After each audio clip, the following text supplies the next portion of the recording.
Good morning, and thank you for joining us this beautiful Saturday morning, the first Saturday in August. I am Alero Edu. And I'm Neo Taigbe, but listen to this. Happiness starts with you, not with your relationship, not with your job, not with your money, but with you. You're as happy as you make up your mind to be. Welcome to a new month. I'm Neota Igbe, and someone sent that to me, a very dear friend of mine, so I thought I should share it with you. Thank you very much, Oluremi. I appreciate that. That is so true. That is so true. But hear this other one. No one owes you anything. Least of all, happiness. You make that choice. But see this other one. Someone said this one hits like a boat. It says, you can have anything you want as long as you realize that you can't have everything you want. We're getting some words of wisdom this morning, aren't we? I really appreciate this guy as well. And team, thank you very much. I like that as well. You can get anything you want as long as you realize that you can't have everything you want. Indeed, but indeed. Yet you still have to decide. It's your you see, if you decide, your decision. Kai. Very fair. If you want to be happy, you'll be happy. You'll be happy. Same with Third Mainland Bridge. Oh. You know the switching at midday, it switches, and then it's been quite interesting. That first day, was it the first day? That was on the Saturday after. It was very hectic. Tell me about it. Yeah. I came late for the program, if you remember. For that reason, I was late to the show. I do remember, and it somewhat has settled in. A little bit, because I was on Eco Bridge on Thursday, the first day of the Eid holiday, trying to get to the mainland, and Eco Bridge was MAAAAAAD. Mad! And I couldn't tell whether the traffic was coming from Jibowu flyover, was coming from Western Avenue. And these trucks and trailers just have the habit, and they have a love for breaking down on those flyovers. Either Ojuelegba flyover or Jibowu flyover. It's as if they're programmed to break down when they get to the bridges. That's right. That's right. I mean, I couldn't tell because we were chock-a-block on Eco Bridge, and I was there till about 12:10, and I decided, wait a minute, Third Mainland Bridge is now open. So I was patient enough until I got to Ijora. Even to get off at Ijora to loop back onto Eco to face the other direction was a headache, but I thought whichever way it was, it would be better. And indeed, it took me some time to make the loop and get back on Eco Bridge, face Lagos Island, go back all the way around, and get on Third Mainland. And then it was a smooth ride. Well, bottlenecks where you are switching from side to side, but it still was better. The thing is, we keep saying this about driving on Lagos roads, and indeed driving anywhere. If you understand that it's not just about you on the road, it will make things a lot easier for every other person. When you have the mirrors working for you, you have your rear view mirror, which you're hardly supposed to look at, but you have the side mirrors. When you go for driving lessons, there's this instruction, give way to traffic on your left. Oh, please. If you want to do an overtake, do it on the left. That giveaway at roundabouts is not a rule in Lagos. I think it works in every other state of this country, but not in Lagos. It's whoever gets there first. Okay. And even if you get there second, try and be first. And there's that yellow checkered box that before you enter, ensure that your exit is open before you enter. No, some people will still rush in there and then you now find a clog in the middle of that box. It's really not nice. Again, that understanding.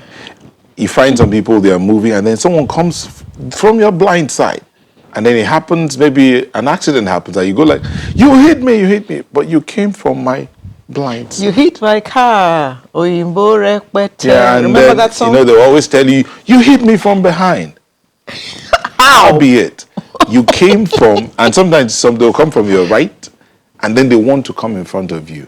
And you're looking this way. Yes, the mirrors are there, but they call that the blind side. So as much as possible, think about somebody else on the road. You're not the only one on the road. And like we said last week when we were talking about this third mainland bridge matter, if only law enforcement would do their job, Hello, they're more of there. these things would stop. Hello, do you know the funny They are thing? there, but they let them, okay, I run a red light. You have no way of bringing me to pay for that. Is a crime. It's an offense. Okay. I've got to pay for it so that I don't do it again. Oh, Lagos State, and many people have forgotten that those cameras are there on the road. At those, especially at those red light spots where the Yes. traffic lights are. There are cameras there. Well, we have not heard of anybody who was sent to maybe. I know someone. Ah, He crossed, he jumped the red light, and by the time he was getting home, someone was waiting for him. good.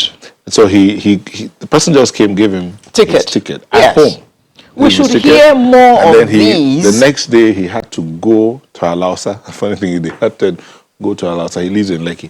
Go to Alausa. He went to Alausa To pay the the fine and all of that, and then got a warning.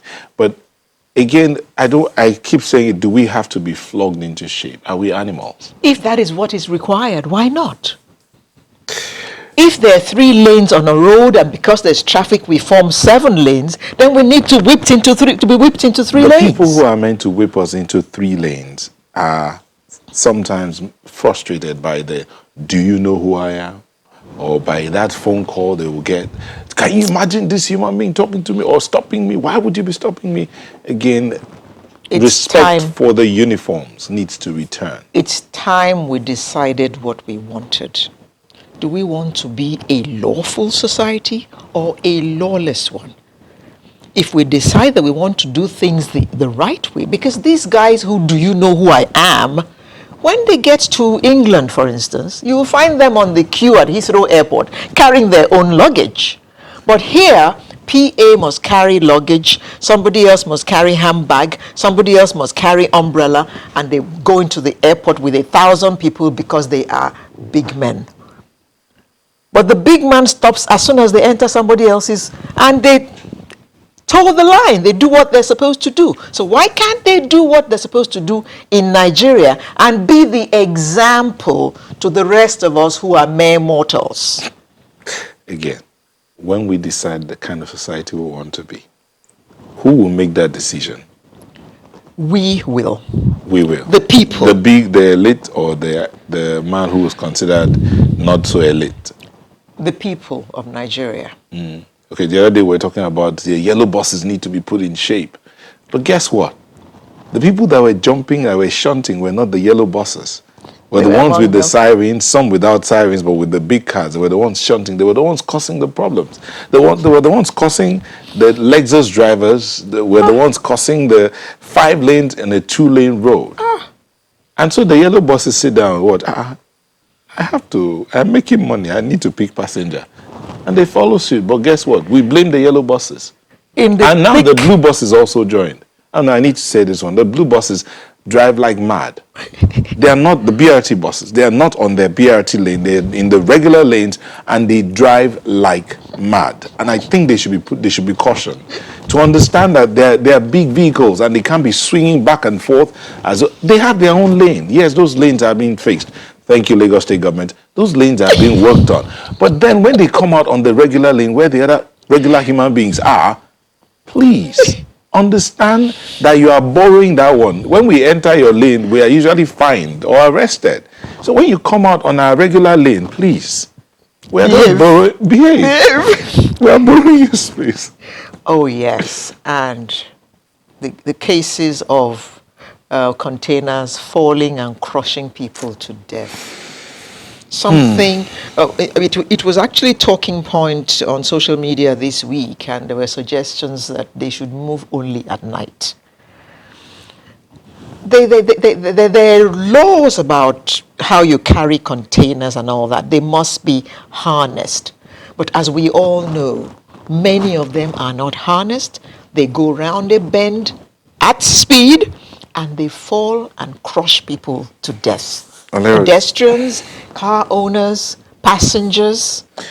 I understand I have to do the menu real quick, but let me just say this.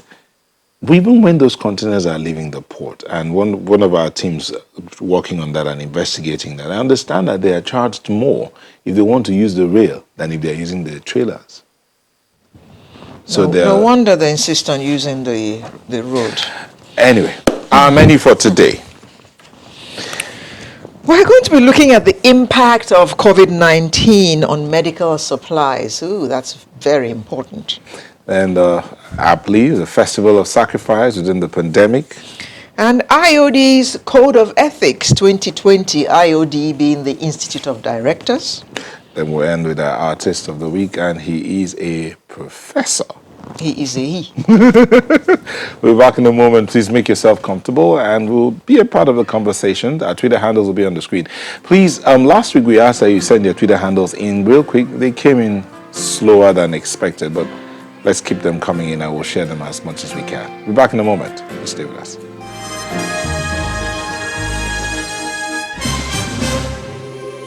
Welcome back and thank you for joining us this Saturday morning.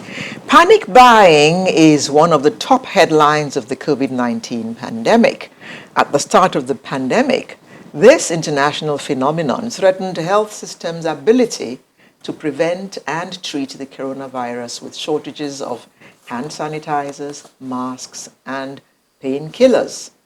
Following the 2014 West Africa Ebola outbreak, researchers reported that a lack of medical supplies and personal protective equipment, PPE, led to an increased rate of infections and poor control of the epidemic. Now, countries are trying to purchase similar products for their own nationals, and low and middle income countries are facing greater risks of medical product shortages, putting millions of health workers and patients at risk. Nigeria, of course, falls in this category. Where does that leave us as a people? When Americans are struggling, UK is struggling, they've got a lot more money than we have. And these products are actually scarce on the market. There is a dearth of those things we just mentioned to fight this pandemic. If it was an epi, we'd be happy, but it's a pandemic. And these manufacturers are in some of those countries. Sure. So before they listen to us, You have to listen to we are on the bottom of the list, sadly. Well, we have doctors and professors who are going to look at this with us this morning. And we have in Lagos with us Dr. Chioma Ejekam. Good morning. Dr. Ejekam is consultant public health physician and executive director, policy research and programs, Bloom Public Health. Good morning. Good morning. And thank you for joining us again. And again. And Thank you for having me. from our studio in Abuja, we have Professor Martins Emeje, who is Head Advanced Biology, Chemistry Laboratories, Center for Nanomedicine and Biophysical Drug Delivery. Good morning, and thank you for joining us. Thank you. It's a pleasure to be here. Thank you.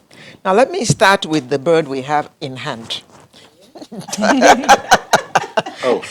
Madam Professor Adie is also with us. Oh, she's ready. She's Okay. Professor Mojisola Adeyeye, Director General of the National Agency for Food and Drug Administration and Control, NAFDAC, joins us via Skype. Good morning, madam. Good morning. Can you hear me? Yes, Loud we and can. clear. Thank you. Good.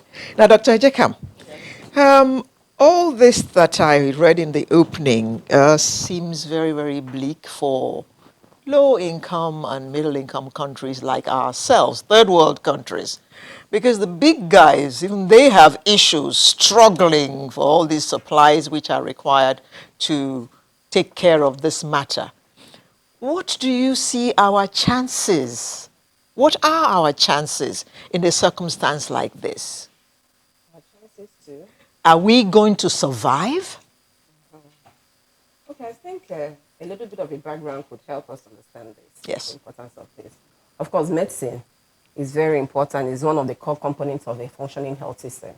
Okay? It's one of the 6 building blocks of the health system. Now, secondly, medicine, its access to quality medicine is one of the indicators or measures of a country towards universal health coverage. And currently, Nigeria, not just Nigeria and the global community, is actually, unfortunately, very dependent on reliance, almost complete reliance on one region, the Asia region, for supply of active pharmaceutical ingredients and raw materials. Nigeria pharmaceutical sector has, as in about, just supplies about 5% of our local medicines needs, and over 70% of our medicines are imported. A lot of people, even someone like Prof. Major, disagrees with that 70, that who has the data. It could even be much more, but let's work with 70 that is kind of, kind of accepted. Now, if we have this background, understanding that, COVID started with the Asia community region first. So you just talked about it in the opening. There's natural, of course, reduced production and, of course, activities. Then national hoarding.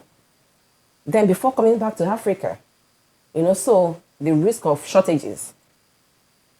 And of course, remembering that COVID only came to an existing communicable and non-communicable diseases.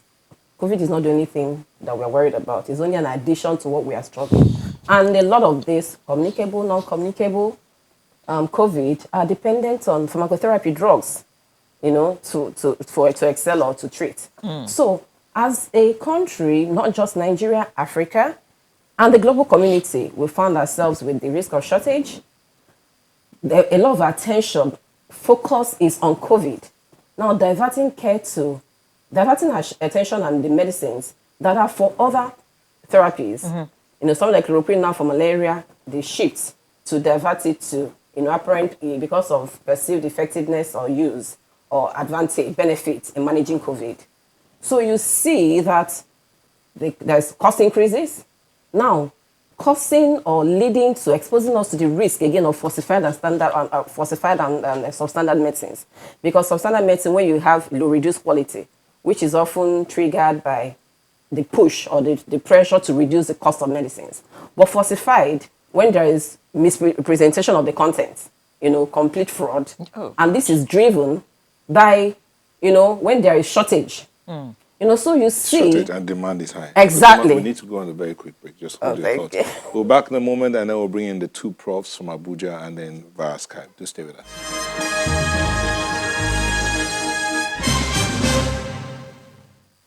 Thank you for staying with us. We're looking at the impact of COVID-19 on medical supplies. And from what we've heard so far from Dr. Ejekam, Nigeria is at a risk of what she says a parallel pandemic of shortage in medical supplies. That's what you said, right? Okay. There's already shortage. There's already shortage. It's not just Nigeria, the global community. The global community. Of substandard and the falsified Substandard medicine. and falsified medicines. Let's bring it, Professor Adeyeye, Director General of the National Agency for Food and Drug Administration Control, NAFDAC. Prof, thank you for joining us. Now, what Dr. Ejekam's talked about now paints a very bleak future. But for one who oversees what happens in the area of manufacturing as regards medicines and food consumables, how do you see this picture? Well, I actually see a brighter future for Nigeria because COVID-19 woke us up from our comatose state as a country. The health sector was neglected for decades. And what the Buhari administration is doing right now is phenomenal. Because it is something to know that a neglect took place, it's another thing to start finding excuses. The current administration has now committed a lot of money towards the health sector, from the primary health to the tertiary to pharmaceutical companies to researchers. Before COVID-19, we had huge problems and COVID-19 kind of opened the Pandora box for us because we were over dependent. From the university system, the university system is weak to produce graduates that can really strengthen the pharmaceutical industry. The regulatory system was weak, and I use was because NAFDAC is no longer what NAFDAC was 3 years ago. I knew a lot about regulatory science before I joined NAFDAC, and there were things that were done wrong, but we cannot live in the past. It is what are we doing right now?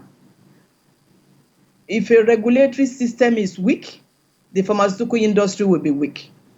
So what we are doing now is building internal capacity, and that you cannot see on the air. What I mean by internal capacity is making sure we use quality management system.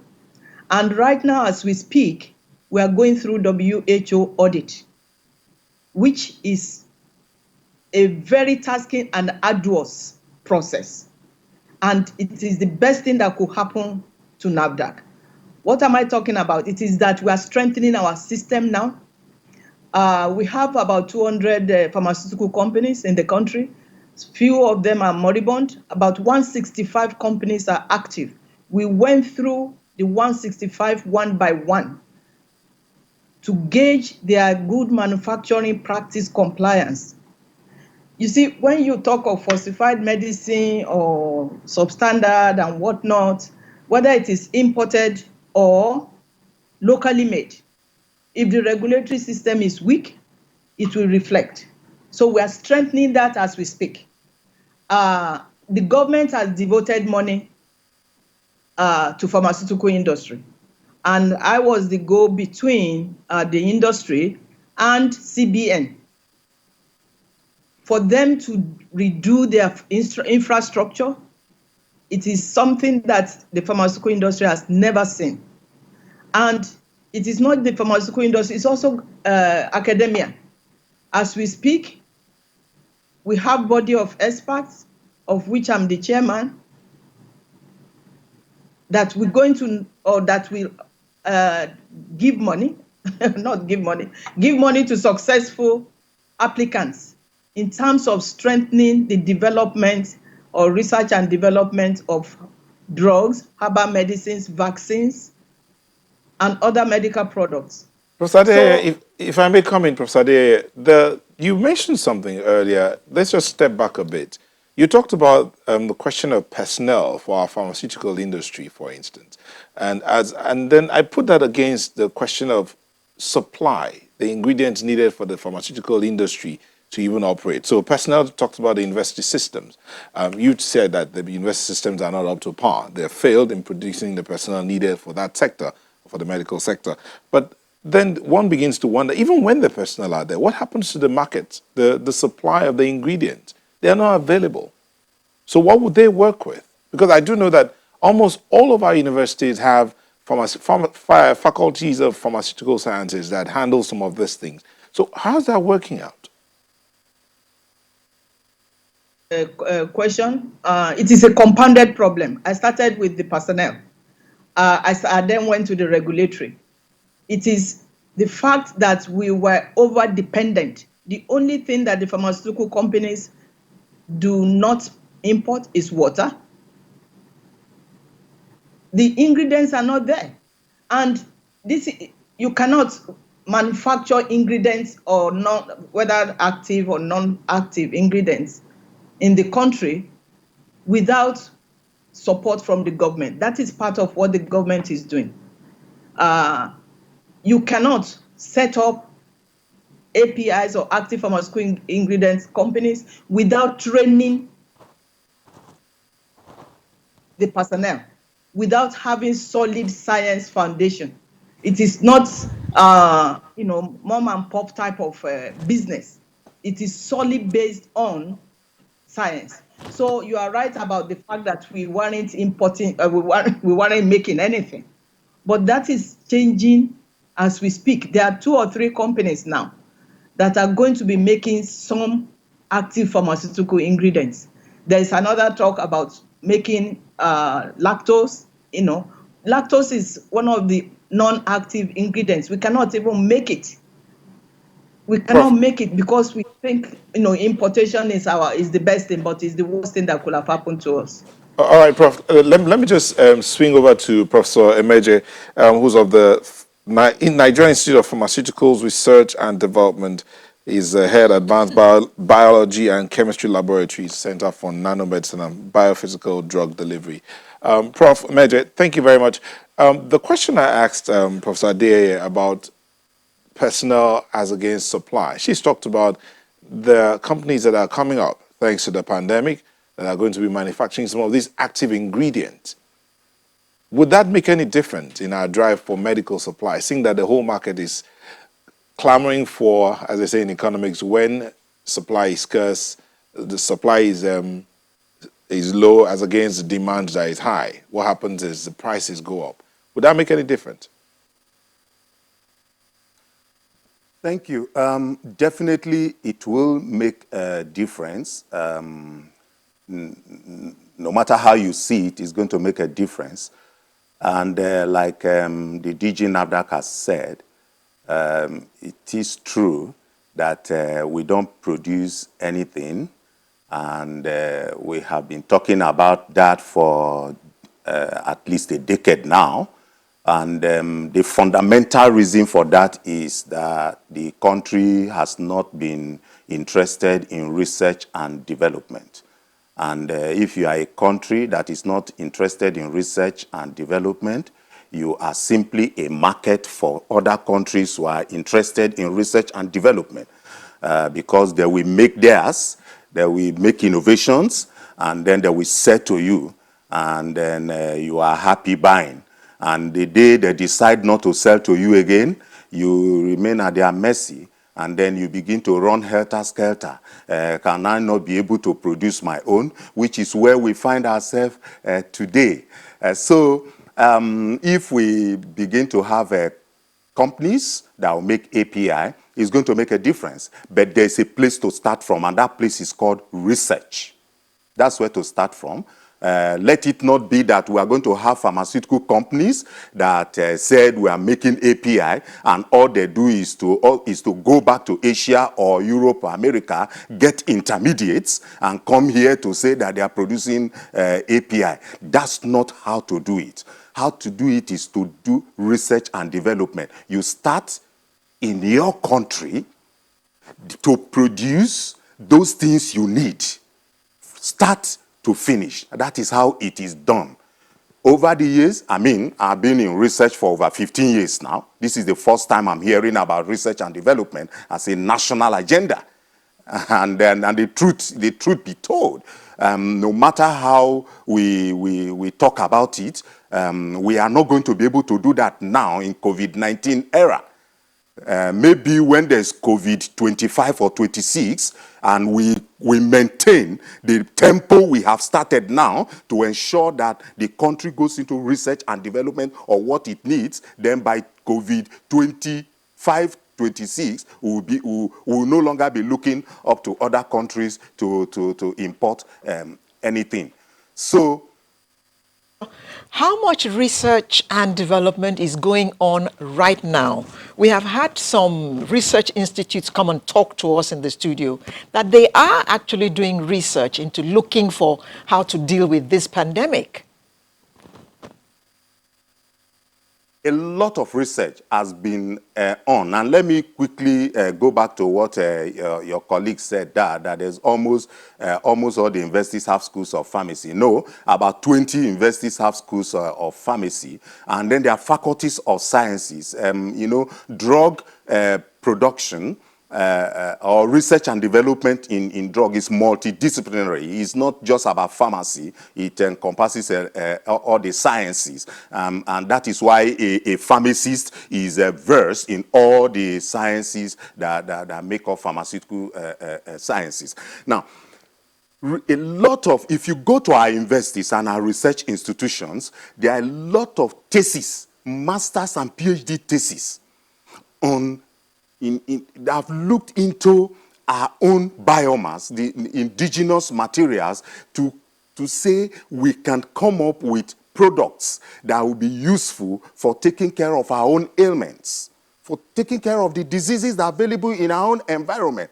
But it ends there. They all end on the shelf. Why do they end on the shelf? They end on the shelf because if you look at the processes that culminated into those theses, in most cases, families funded those research by the students, by the postgraduate students, the supervisors, the lecturers or researchers, in most cases, funded those studies. So they end up at the level that it cannot go for development. So we call it basic research. So it end up at the basic research level. If you go to the research institutes, for example, where I work at the National Institute for Pharmaceutical Research and Development, where we do development, where we upscale, where we do pilot scale, and we try to do proof of concept to say that this is doable in the pharmaceutical industry. It also ends at the prototype level, at the pilot level, because it is expensive, and at the level that you need to do clinical studies, clinical trials. These are expensive studies that take hundreds of millions of naira. You know, I mean, like I say, hundreds of millions of naira now for us is big, but these days we hear people pocketing billions of naira in their homes and sort of ways. Anyway, we didn't know it existed, but that is all that we need, and it is that if you do that, that's what will make you have products in your own environment. And by the way, let me say this too, that you see, it is not professors. You don't need professors in pharmaceutical industries. If we actually look at our own environment and the indigenous resources that we need to develop our own products, we have good and well-trained pharmacists and scientists that can do the work. So let nobody tell us that one country, because our people have not gone to one sophisticated country or the other, that is the reason why we cannot make our drugs. The truth is, government over the years has neglected research and development. So that is where the problem is. We already have skill. This country has the skill, has the manpower, has the personnel to produce what it needs. What it needs is the enabling environment, the infrastructure to do that. It's not available. If you provide this infrastructure, if there's the political will, provide the resources that is needed there, which is 10 times less than what is being stolen in Nigeria, we will have our own products. Okay. Dr. Jekam, as he was talking, I was thinking about the area of cables. We have got to a point now where you're building a house, you go to the market to buy cables for your wiring, and you are looking specifically for made in Nigeria cables. You don't want to buy imported cables, because those who use them tell us that the quality of the cables made in Nigeria is better than any one that is imported. And I'm thinking, so at what time do we reach the level where we are looking for the drugs that are made in Nigeria because we trust the efficacy of those drugs better than the ones coming out of God knows where? I'm not going to mention anybody's name. Fantastic. I'm even happy you raised this. And, you know, from Prof. Meja had said it already that everything starts from research and development. But to talk about specifically your question and interest, coincidentally, DG NAFDAC already talked about efforts at some indigenous pharmaceutical companies to begin to produce API. My organization, Bloom Public Health, is doing something about first of its kind in Africa. There are with partners abroad, even within Nigeria, the National Institute of Industrial Pharmacies, to set up a pharmaceutical hub in West Africa. I think that in the next 10 years, at least Nigeria will produce more than that's the target objective, to produce up to 70% of our medicines and even our APIs. So that's the goal of the pharmaceutical hub. It's just, you know, a hub, a pharmaceutical park where indigenous pharmaceuticals can come in, you know, combine resources to produce and even export, so supply our own pharmaceutical needs in country, and now become a hub and export for, at least within Africa. sub-region. Sub-region, yes. And it's no longer a thought. It's only a vision because we already have a space and we're rolling out very soon. Of course, it's a long-term project, but there is effort. First, DG has talked about this, and coincidentally, my organization, Bloom Public Health, is in the forefront leading this with other partners. So I think it's not going to be a bad story. I think we will have to move on this trajectory to get this to get to this promised land of manufacturing ours. We'll get there. Yes, as we move I said on. it. No, that's what she I said. want, yes, no, because the prof, he's just trying to say we're not going to wait for COVID-25 for that to happen. Okay. But the important message is that we move at this pace because we had an Ebola experience. What happened after Ebola? All of us went to sleep. So I said the greatest injustice of this period will be that after all this, we forget what has happened during this COVID lessons learned. So I really want to believe that with the impact globally and locally, I want to believe, let me not say I don't think, I want to believe that we won't completely forget this. At least for once, the health sector will get some attention, you know. This one is that more it than deserves. some attention. This looks like enormous attention. No, I don't think so because anyway, that's the story for another day because we talk about all that. We talk about the diversion because not only COVID, everything you're seeing is kind of COVID, but that's not the only thing happening there. You'll believe that. Other things are there existing. COVID is only an add-on. You understand? COVID will come and go and we still have malaria, we have other things. Women are dying every day. We were still talking about Lassa fever before Excellent. COVID came. But let me, Professor Ade, this, when I said what I said about it looks as if the health sector is getting more attention because of the pandemic, in the midst of all the other things that we had to deal with before the pandemic set in. In this same period also, we had had stories about people coming up with different innovations, ideas of what they said could cure this, could cure that. Some have even said we have something that can cure COVID-19. Clearly, some have come up to say we have this that can cure AIDS. But again, you said NAFDAC has been going through a process, an audit process by the WHO. When that process is done, what would be the difference between the NAFDAC of old and the NAFDAC now? Would that help those because there are many who have these research ideas, who have these ideas or curative products they said they put forward. How many of them are with NAFDAC? And what's NAFDAC doing to encourage others to come up with such ideas? Wow, that is such a good starter because I'm very passionate about the local content. We have a low-hanging fruit, which is in our backyard, in our farms. That is herbal medicines.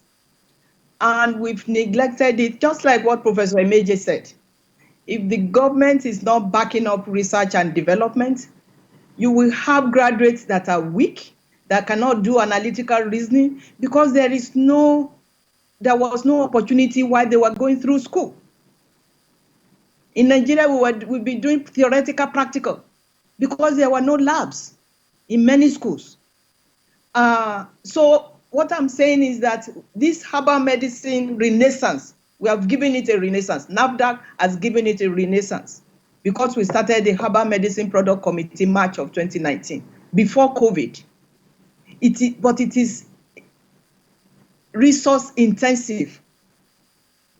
What we have been doing for years in NAFDAC is registering products that we know will not kill anybody.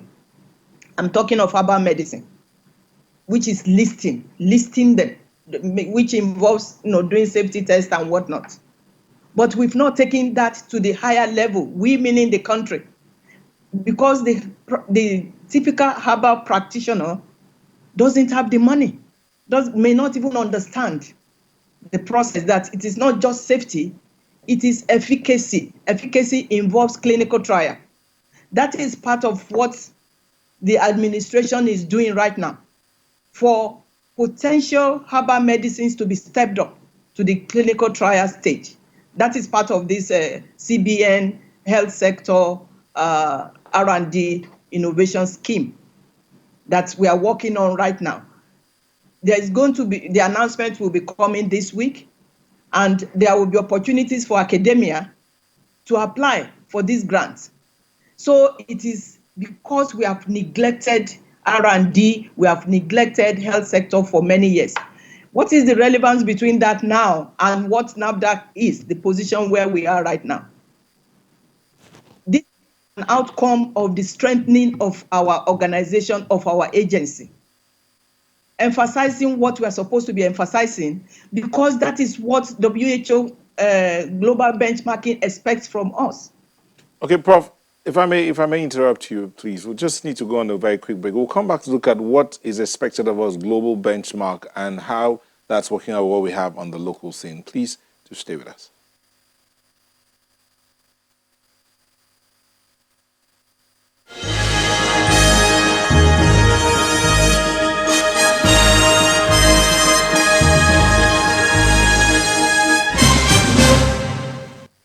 Thank you for staying with us. While we went on that break, Victor Tenner says the government should consider the ban on importation of drugs that can be produced in Nigeria. It could strengthen our industries and increase our lives for their drugs. Michael says, Here, so that one. yeah, Michael says, said, let education, he wrote a long thing, but at the end says, let education be totally taken to the laboratories and not to the classroom.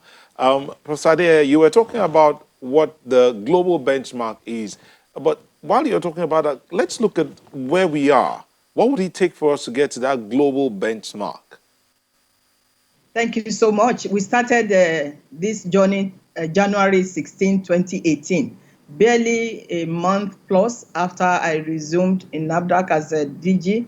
And where we are going right now is what is called maturity level 3. You have levels of maturity from 1 to 4. 4 is the best. And an example is FDA in the US, has 4. For Nigeria, if Nigeria doesn't have, Nigeria now NAFDAC, doesn't have maturity level 3, Nigeria can never manufacture vaccines. And we have brilliant scientists that could develop vaccines, but if we cannot translate it into manufacturing, scaling it up into registrable products, then all the efforts will have been wasted. So this is where we are going to get to maturity level 3. And I'm telling you, we are keeping sleepless nights in NAFDAC because there is no assumption about any part of our regulatory system, from clinical trial to regulatory system to lab system to vigilance. We are taking care of all the details, and there's no excuse. It is not like I know this person, they will pass me. No, because you have to meet regulatory global standards, and that is what we are doing right now. So that is part of the reason why I said that we have a better future to look forward to. Part of our regulatory system, let me tell you, is the global benchmarking. How is your pharmaceutical industry doing? So we have to write guidances, train our staff, strengthen our, the capacity, the competence, because you cannot give what you don't have. And to be able to give and strengthen the pharmaceutical industry, we have to be strengthening ourselves. And the goal is for us to be able to manufacture vaccine, but that is not the goal, because after 3, we are going to 4. And the government is listening. The government has devoted money to NAFDAC, to another company that is PPP, that is collaborating with the government towards manufacturing of vaccines, because that is going to help in the universal health coverage. So everything is kind of tied together, and if we don't look at it that way, we'll be deceiving ourselves as a country. But we are now looking at it. The Ministry of Health is looking at it that way. The SGF's office is looking at it that way. The presidency in general, they are looking at it that way, because there is no silo when it comes to the healthcare sector. So Okay, our Professor. goal is to get to my... Yes, please. Professor, speaking generally now, we don't hear enough of pharmaceutical companies or importers getting penalized or punished for either manufacturing substandard goods or importing substandard goods. Thank you so much. That's a very good comment. We do a lot of seizures, a lot of seizures. We have an investigation and enforcement directorate. We've actually, maybe the last month, we've shown 2 episodes of what our enforcement does. Let me tell you about tramadol. We got an information rather, about a year plus ago, that 31 containers of tramadol are heading to Nigeria. And they said, NAFDAC, do something about it. We did something about it. We apprehended 23 or 24. The rest turned back to where they were going. That the street worth is 1.3 trillion naira. The street worth of what we seized. But it's not just tramadol. We seize all sorts of unregulated products, falsified, counterfeit, and we burn them. We go to Shagamu to do, that's where we do our destruction. We do investigation. In fact, about 5 weeks ago or 6 weeks ago, we busted a house where they are making falsified medicines using pharmaceutical company labels to do all sorts of things that will kill our people. The problem is we are reaping what we sowed from 2011 to 2018 when NAFDAC was not at the port. The cabals that have been formed, you cannot dismantle them overnight. No excuse at all. I'm not giving NAFDAC excuse at all. But that is part of what we have inherited, and we are dismantling them as we speak. Another issue was, you need money to do all this. It is only the 9th Assembly that approved NAFDAC budget for the first time since I came. We have money. We didn't spend the money we're not supposed to spend, but we couldn't spend it. Now because you cannot take Okada to go and do inspection or to run after people that are doing falsified medicines. It is now that our budget has been approved for the first time that we have a lot of things with BPP, vehicles to buy, equipment to buy. So our problems are a reflection of the country. But what my point is now, the future is better for us because this administration realized that decades of neglect happened, and they are trying to make up for it. But NAFDAC, we're going to get to 3, we're going to get to 4. When we get to 4, our companies can trade globally. It is not just regulation. I put regulation with trade. Because if we have quality products, we'll be able to sell it. African Free Trade Agreement that is coming up. We'll be able to sell all over Africa. We'll be able to sell globally. It will increase our GDP. Okay. So Prof, all these building blocks will add to something. Thank you. Let me take this, Professor Major. There's this other thing about the data. Now, Igbosa sent in a text, a message that says, at the primary level, the poor quality of epidemiological data hampers effective understanding of the unique health concerns within the communities in Nigeria. Data. Now, there was this report about herbs that were brought in from Madagascar. What's the update on that? Because the news out there was that Nigeria was going to look at it and see how effective it will be. And that appears to fall within your purview, if I'm correct, if I am correct. But then the other side is, how much of data is there actually as regards what we need and what we have to work with? Okay, thank you. I know that very soon you will say there's no time, that you have to come back next time. But before you say that, let me quickly say something that I must say before there will be no time. Number one, every one of us should blame ourselves for where we are now. And the media, you are a culprit. The media, blame yourself very well for where we are now. Now, if you are forced to know why, you will give me time to talk about that. Number two, government should blame itself for where we are now. Number three, even the medical community should blame itself. Now, I needed to say this. These are the three areas that we will need to, because we must also know the problems for us to know solution. In pharmacy, for you to have a new drug, you must know the old drug, know the character of the old drug, and then know how to come up with a new one. Now, and then let me say, there's somebody that sent a message that they should ban all the drugs that we can produce. It's not only drugs that we can produce, they should ban all the drugs. Because there's no drug we will not be able to make in our own country. So when we ban, then we will suffer, and then the end of it is that it will be well with us. Did anybody dream that there was going to be a time where planes will not be allowed to fly, and so you cannot travel to another country? Did we dream? Have we not all remained in our country for 4 months now? So when it happens like that, those that live after that, you design good future for yourself. Now, let me go back to the issue of there's no good epidemiological data. Epidemiology or whatever data is all research. Research is not just when you go to the lab to put chemicals in the test tube. Going to the field is also research.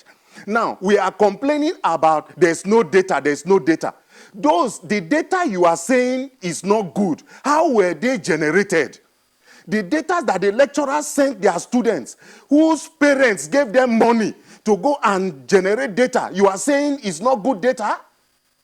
In serious countries, funds are provided by government, funds are provided by the industry, by the private sector for such data to be generated, for such studies to be conducted.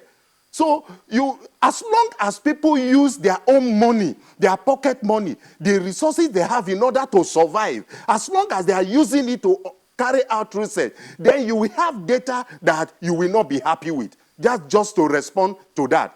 Then on the issue of Madagascar, the DG NIPRI, Dr. Obi Adikwe, has already addressed the public on that.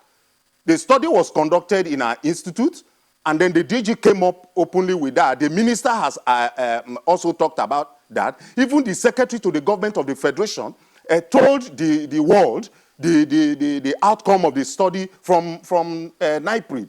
We did it, and let me tell you that we did it because we wanted to tell everybody that this institute can do anything when it comes to research and development. We are a center of a WHO and Andy Center of Excellence for Research and Development, for goodness sake.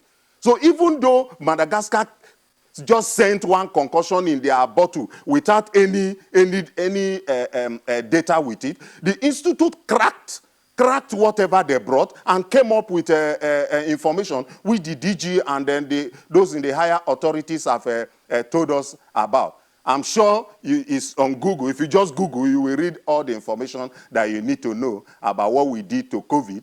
And when I was talking about COVID this, COVID that, I was just trying to let us know that, look, in 2014, there was COVID 2014.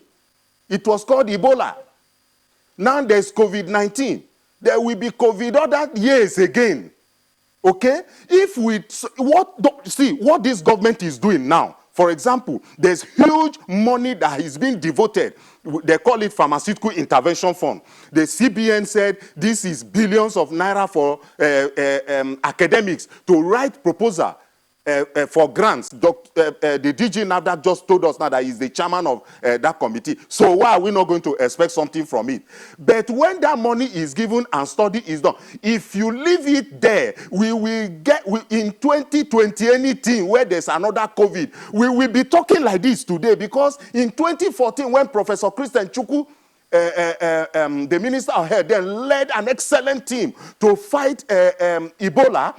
If we started what CBN is doing now, we will not be talking today that, hey, we are at the mercy of other countries. We won't be saying that. It is because when we defeated Ebola, everybody went to relax.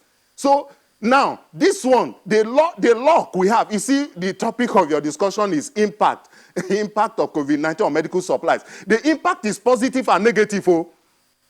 One of the beautiful impacts, positive impact of COVID-19 Professor, is that we must it has start winding leveled all down. of us. The richest man in this country is the same as the least person in this country. We are at the same level. That is why all of you are talking now. Down. But Professor Adeyeye, would you please comment on this advice from Owolarafe? He says NAFDA can help scientists in the academic institutions to present their research by giving students and lecturers opportunities to showcase annually their researches, which can be taken to the next level, hence becoming the bridge between the school and the industry. That is such a good comment or question from the audience, because that is, you're touching my own heart. I was a professor for 30 years and I believe in experiential. When I was at Tsuka, I did my externship at Ilupeju, Sterling Winthrop, and I know how much I gained. So I'm 100% for that. In fact, we've been having students in our lab in Oshodi and Yaba. However, we could do better, but why are we doing what we are doing now? Because I have to pick my battle. I came into NAFDAC with 1,000 fires burning. And then Professor you have to know, okay, which Mojisola to bring down. Adeyeye, We're going Director to General help of the National Agency for Food and Drugs Administration and Control, NAFDAC. Thank you very much for joining us this morning. We also had with us from our studio in Abuja, Professor Martins Emeje, who is the head, Advanced Biology and Chemistry Laboratories, Center for Nanomedicine and Biophysical Drug Delivery.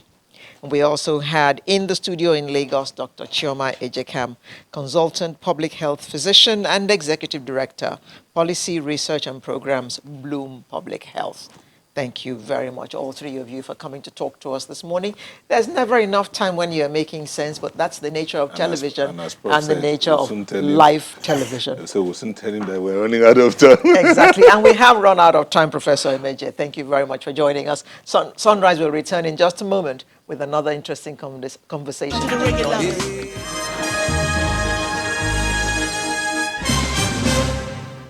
Eid al-Adha, also known as the Festival of Sacrifice, was celebrated yesterday by Muslims across the world.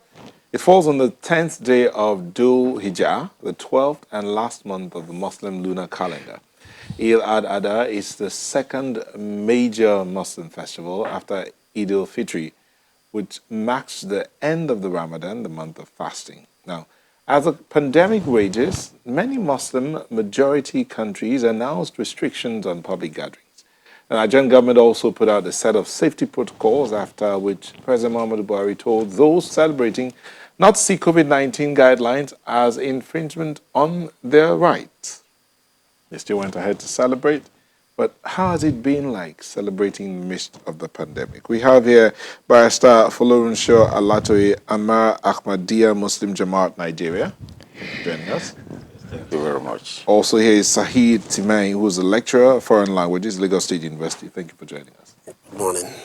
Let me start with you, because that's considered the clergy. So let me start with you. How did you celebrate this festival? What was it like for you? Well, incidentally, I'm also a cleric. Okay. Well, you don't have that title added here, so but let's just start with you. Because I teach Arabic. I'm in the Department of Foreign Languages. Okay. I teach Arabic and Middle Eastern literature. That's right. Well, the COVID-19 actually redefined religious rituals, religious obligations, and as a result of that, we just accepted it because we had the Ramadan experience. You know, it was a totally different experience. And so we were actually prepared for this one because we had no formal Eid prayers in the public space. So it's still very much around. So we knew we wouldn't be having it. So that's the only thing that changed. We prayed in our homes, and believe me, from what we had during the Eid al-Fitr, this is probably more spiritually fulfilling because we We're prepared for it. We had already told our people this is how we're going to do it. And it was very fine. We slaughtered our rams normally, and we still had the opportunity of distributing. Only that this time we dished the food, gave it out, other than people converging at our places to eat, Okay. Pastor Latwe, that usually during the prayers on a day like yesterday, there's usually the symbolic sacrifice of the ram, the slaughtering of the ram. That's right. That obviously didn't happen. It happened in the homes. That's But right. did that in any way change the impact or affect the way that you saw this celebration this year? I mean, taking out that public slaughtering of the lamb. Yeah, thanks very much. I think it's actually an unusual celebration, and we need to take it as such. However, in terms of reward, I don't really think there is a difference in terms of what Allah will do to reward everybody based on our intentions, based on our dispositions. And just as a doctor had said, we still celebrated. We killed the rams and then we shared the rams. What we are not having there is that we are not having people, gathering, embracing ourselves, shaking hands, and all the rest. So we didn't have that. But the rams, the same rams were bought, and they were still sacrificed.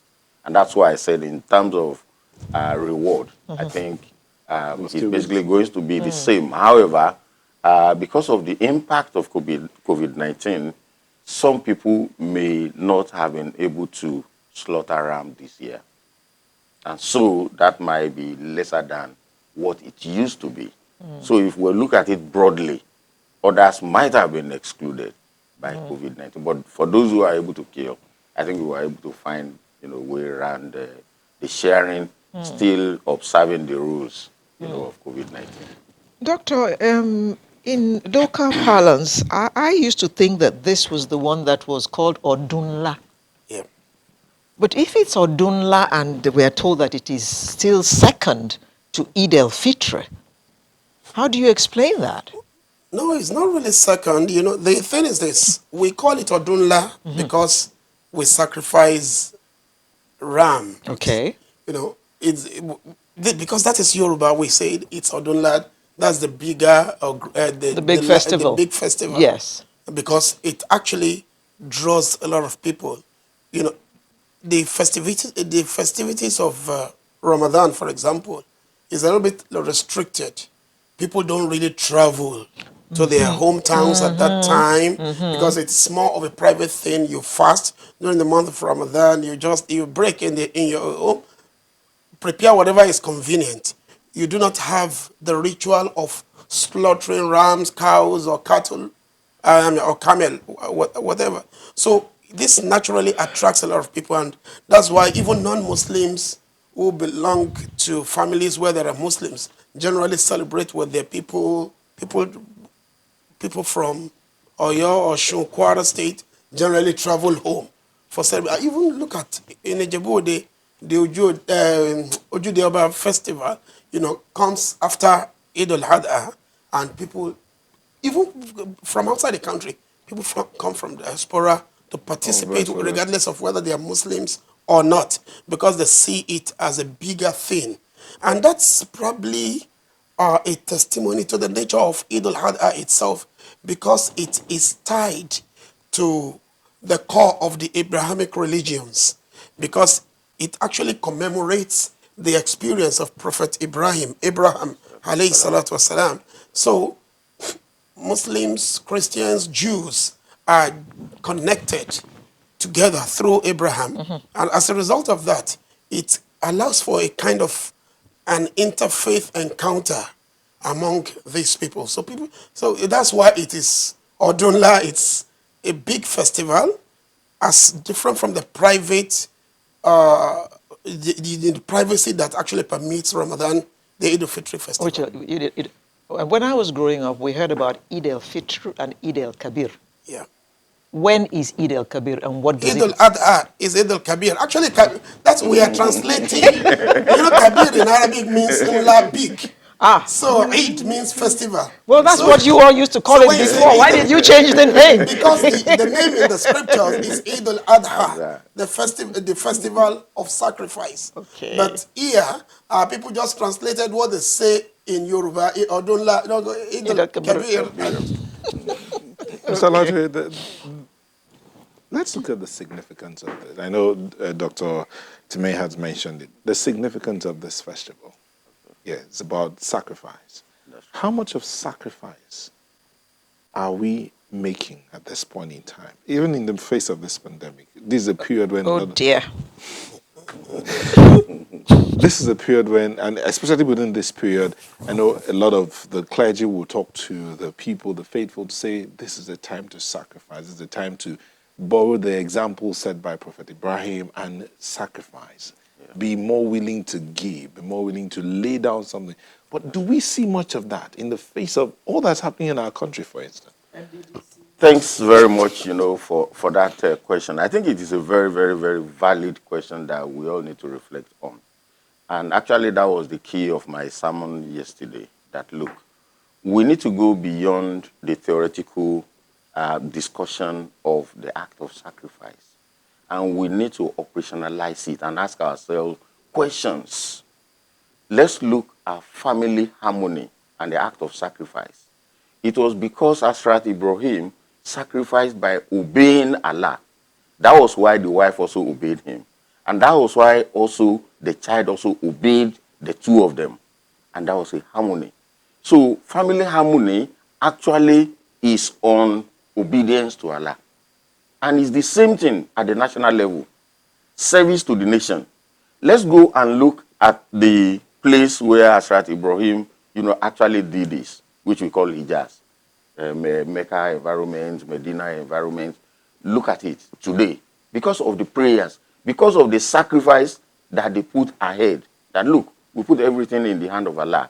We don't resort to self-help. For instance, theft is an act of self-help.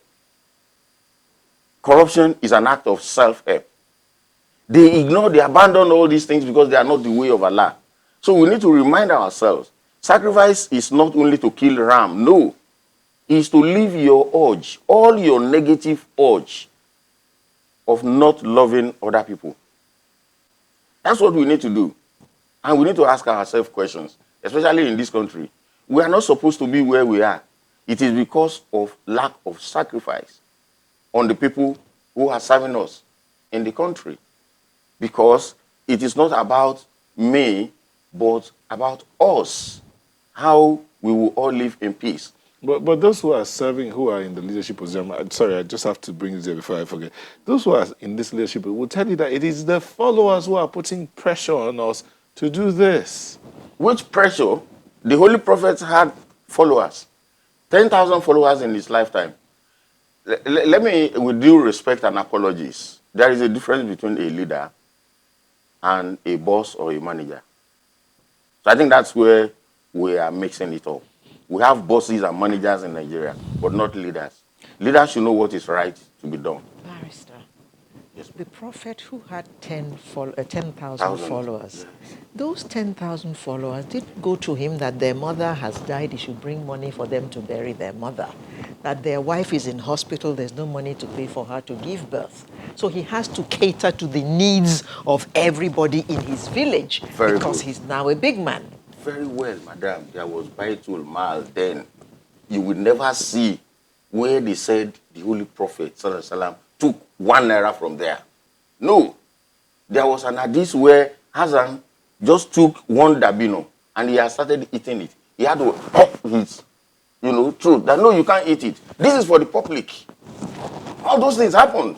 There was nothing that is happening now that didn't happen then.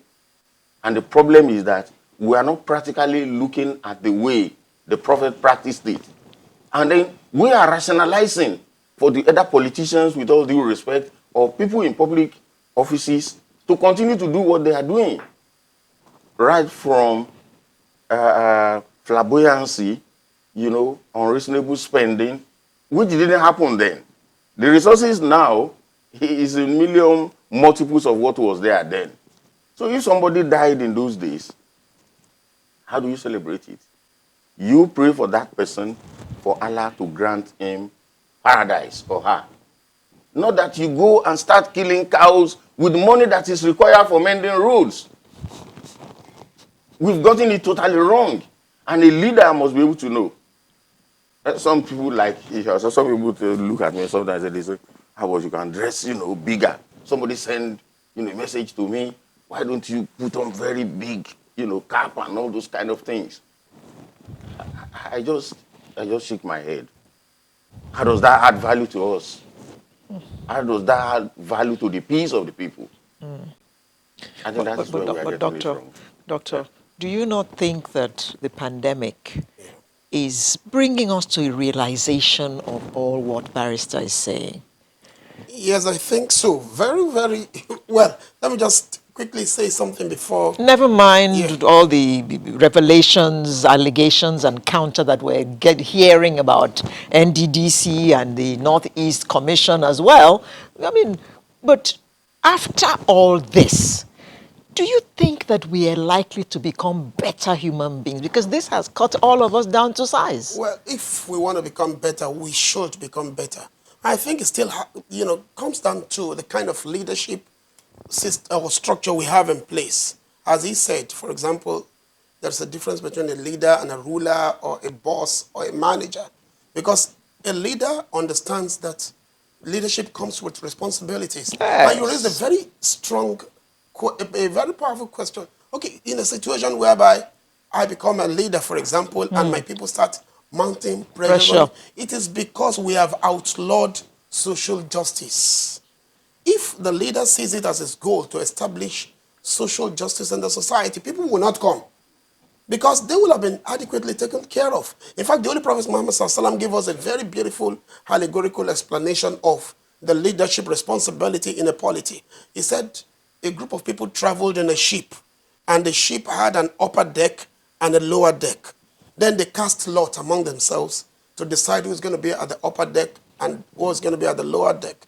And so after the result of the lot, some got the upper deck, some got the lower deck. By the structure of a ship, those at the lower deck are closer To the water. to the water. So the Prophet ﷺ said, so anytime those at the lower deck needed water, they would tell those at the upper deck, and they will cast their buckets into the water and draw water for them and bring it down. And he now said, if those people at the top do not bring the water as a when due, or what they bring is not enough for those people at the lower deck, they may be tempted to say, look, why do we need to bother these people? Let's We are do closer it to- ourselves. Let's, perforate this thing, create a hole there, and get the water directly. And what happens? The ship sinks. So the ship would naturally sink. The problem, I think, with our own structure, I think the problem is that we have institutionalized social injustice, and everybody is in need. So the moment my brother gets to a place or my friend gets a political appointment, I see it as an opportunity. Okay, somebody who impregnated his wife 9 months ago, you have 9 months to prepare for your naming ceremony. But I expect my brother, who is now a councillor or a local government chairman or whatever position he occupies, I now expect him to spend on that. So, and, because I have been impoverished by the system has turned people into beggars. We have created, we have even destroyed creativity in people. Come to our universities, you know what I'm talking about. We have departments of entrepreneurial programs, and you now see non-entrepreneurs teaching entrepreneurship. You start wondering, this man will go and read one motivational work and start talking about what he doesn't know. Because if the entrepreneurs come in there to do the teaching, they will ask to be paid, and the university might not have the ability to pay them. No, there is a way of going about it. It's if you convince them. There are some entrepreneurs there who will come. They can just come and organize, seminars, business clinics of 2-3 days. Yeah. No, that's enough. That's enough because they have seen it. They have the experience. They know how to mentor people. But we just believe you must read and write exams. So people will read and write exams. At the end of the day, they are not useful for anything. It's finished. We'll take a short break. We'll come back to look at how do we get our country, our people generally, out of this situation of it's my turn to chop. It's my turn to chop. And it's even in the spirit of sacrifice. We'll be back in a moment. Just stay with us.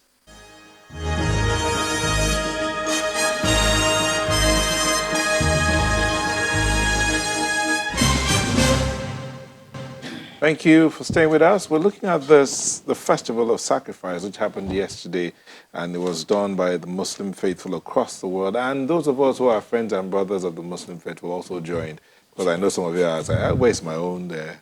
Where's my, didn't get my package of I saw some people. Don't worry, we'll get there. But beyond the sacrifice of the ram and the eating and the celebration, which is done in homes now with social distancing, the question is, the question of value, because it is believed that that sacrifice by Prophet Ibrahim was based on value that he had for God. That's right. When God gave him the instruction, take your own and give me. For me to take that which I value and give you means I value you above me. Today in our nation, how much value do we have for this nation, which is supposed to be bigger than all of us? When I say do we, both the leaders and the led. Thanks very much for that question. How I wish almost all, media houses, religious houses, everywhere we focus on just only one thing if we want this country to change, and that is value change. And that is what we learn from Hazrat Ibrahim, alayhi salatu wasalam, what we learn from Hazrat Ismail, what we learn from the Holy Prophet Muhammad sallallahu alaihi wasallam. For them to succeed, they changed from being animalistic to being a human being, a very civil person. And government need to invest a lot on that. Government that is focusing on, I'm going to arrest you when you do corruption, I'm going to deal in, I'm going to deal, continue dealing. Out of 100 people, 95 people agreed, just as a doctor said, on social injustice, on stealing, on they will still be sharing it where you are keeping it. So what do you need to do? Is to work on their value system. I've had this discussion with a number of people. That look, it's not about EFCC arresting somebody. It is part of it, but it shouldn't be more than 1 to 5%. We shouldn't hand over the country to enforcement. No, the country must be with operations. And operations must be over 90%, if not 95%. You cannot rule out people who will misbehave. They should be under 5%. So we have to move from the way we behave now, from the way we think, from the way we behave, from the way we talk, to the way we should behave. It is when we have value change that this country can start changing. The way we should behave. Yes. Is that defined? Is it defined and placed before the people? Mm-hmm. Or can it be defined? We know materially what is right and we know what is wrong. How we are going to educate people, like use social means to force them to do the right thing. Doctor said something which is very, very useful as a leader. The way you behave, the followers are going to be watching you. If you steal 1 naira, expect them to steal 100 naira, if it is 100 naira that is with them. But if you don't steal and you are after social justice, they will know, no, this man is after social justice. No, don't let us ask him, because he will not do. So that's what I mean. We need to enlighten ourselves, and this one starts from the leaders. Okay, Dr. Chumay, sorry, Leo. Yeah. That value change, yeah. You're a teacher. Yeah. Is it possible? And how quickly can it be done? How quickly, that I cannot answer. How quick, that I cannot answer. Because there are immediate steps to be taken, but there are long-term measures that can adequately address Let's look at the that. immediate ones. Yeah, the immediate one, that's in the area of, in the area of enforcement and in the area of setting personal examples. But it goes beyond, because if you look at the way little children think these days, students in the primary school, secondary school, we have come to legalize illegalities, and people see this as the norms.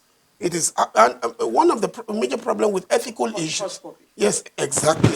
And we religious leaders have a lot of problems in this regard because we celebrate known crooks. In the mosques and the churches, they are on the high table. In a way, you are telling Front pew. the coming generation, these are the models for you to follow. Yeah. And that's why you see people talking about, everybody wants to become like Hush Puppy. I've seen youth arguing, what's wrong with what he did? Nobody saw anything wrong with it. We do not reward hard work here. We do not reward diligence. We do not reward commitment.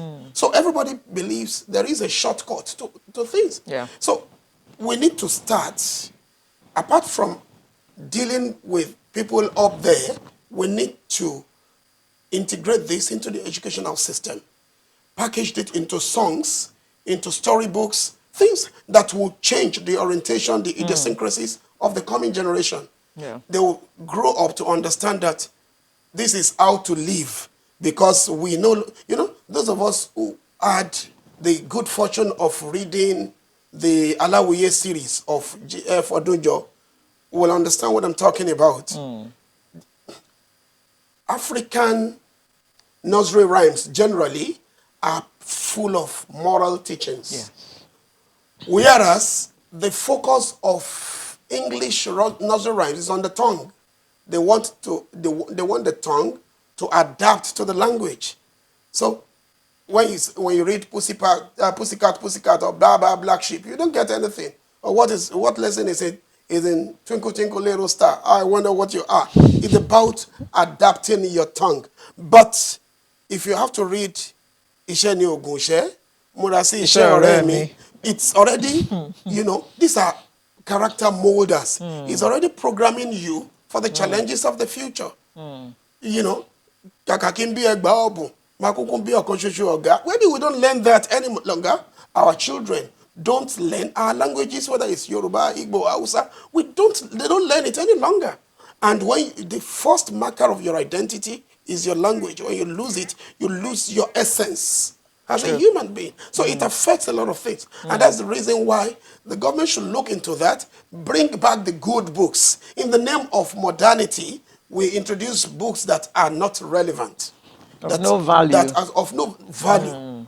So at the end of the day, we nurture the language of the people. We do not nurture their character. Minds. And the minds. Barrister, after all said and done, there is a country in this world, not in Mars or on the moon, that has 0 to 1% crime. That's right. In this same world that we live in. That's right. I'm not saying that we should try to reach that. At least let us take a few steps towards being better people, being better human beings. Values starting to be restored. Please note my choice of words. Starting to be re-established. Values which we seem to have thrown away, that make us idolize people like Hush Puppy, that makes us all want to go into politics so that we can steal. How do we begin to walk that road towards being the country that we were before? When I was growing up in this Lagos, a trader could put her wares outside her house in her tray. You would pass by, you wanted a packet of biscuit, you would take your biscuit and drop the money in the tray. She didn't have to be there. Her money was always complete at the end of the day. That is what Nigeria was. Those people were Nigerians. What happened to us? That's right. We need to get that Nigeria back. That's right. How do we start? Thank you very much, Madam. I think we need to start. We haven't started at all. The first thing is that if we think we are doing something, then the failure will continue because we are really not doing anything, in my honest view. Because what we are doing really is we are riding on the platform of unacceptable ethical behaviors. And that platform is what drives our operations, which Doctor just explained. So we have to, discuss the strategy first of how we change ourselves. Because we need to know, in Allah, Allah yuga yiru becoming, ata yuga yiru mabi anfusihim. God will never change a people unless they decide to change what is in their mind. Somebody told me he has lost hope in Nigeria. It's an elderly person. You can't very, lose hope. very, very, very, very affluent. God has blessed him, but he's not satisfied.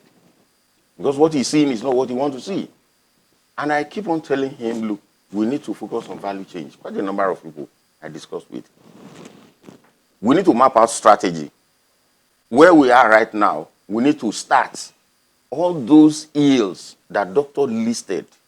We need to list them and map out academic ways, educational ways that, look, we need to approach this way, and then we find solution. And we have to put it in practice, not theory. And that's what I said about Asrat Ibrahim having faith in Almighty Allah, obeying Almighty Allah, and really putting into practice. Then Allah came to his aid. God will only help those who help themselves. Those who are deceitful, God will never help them.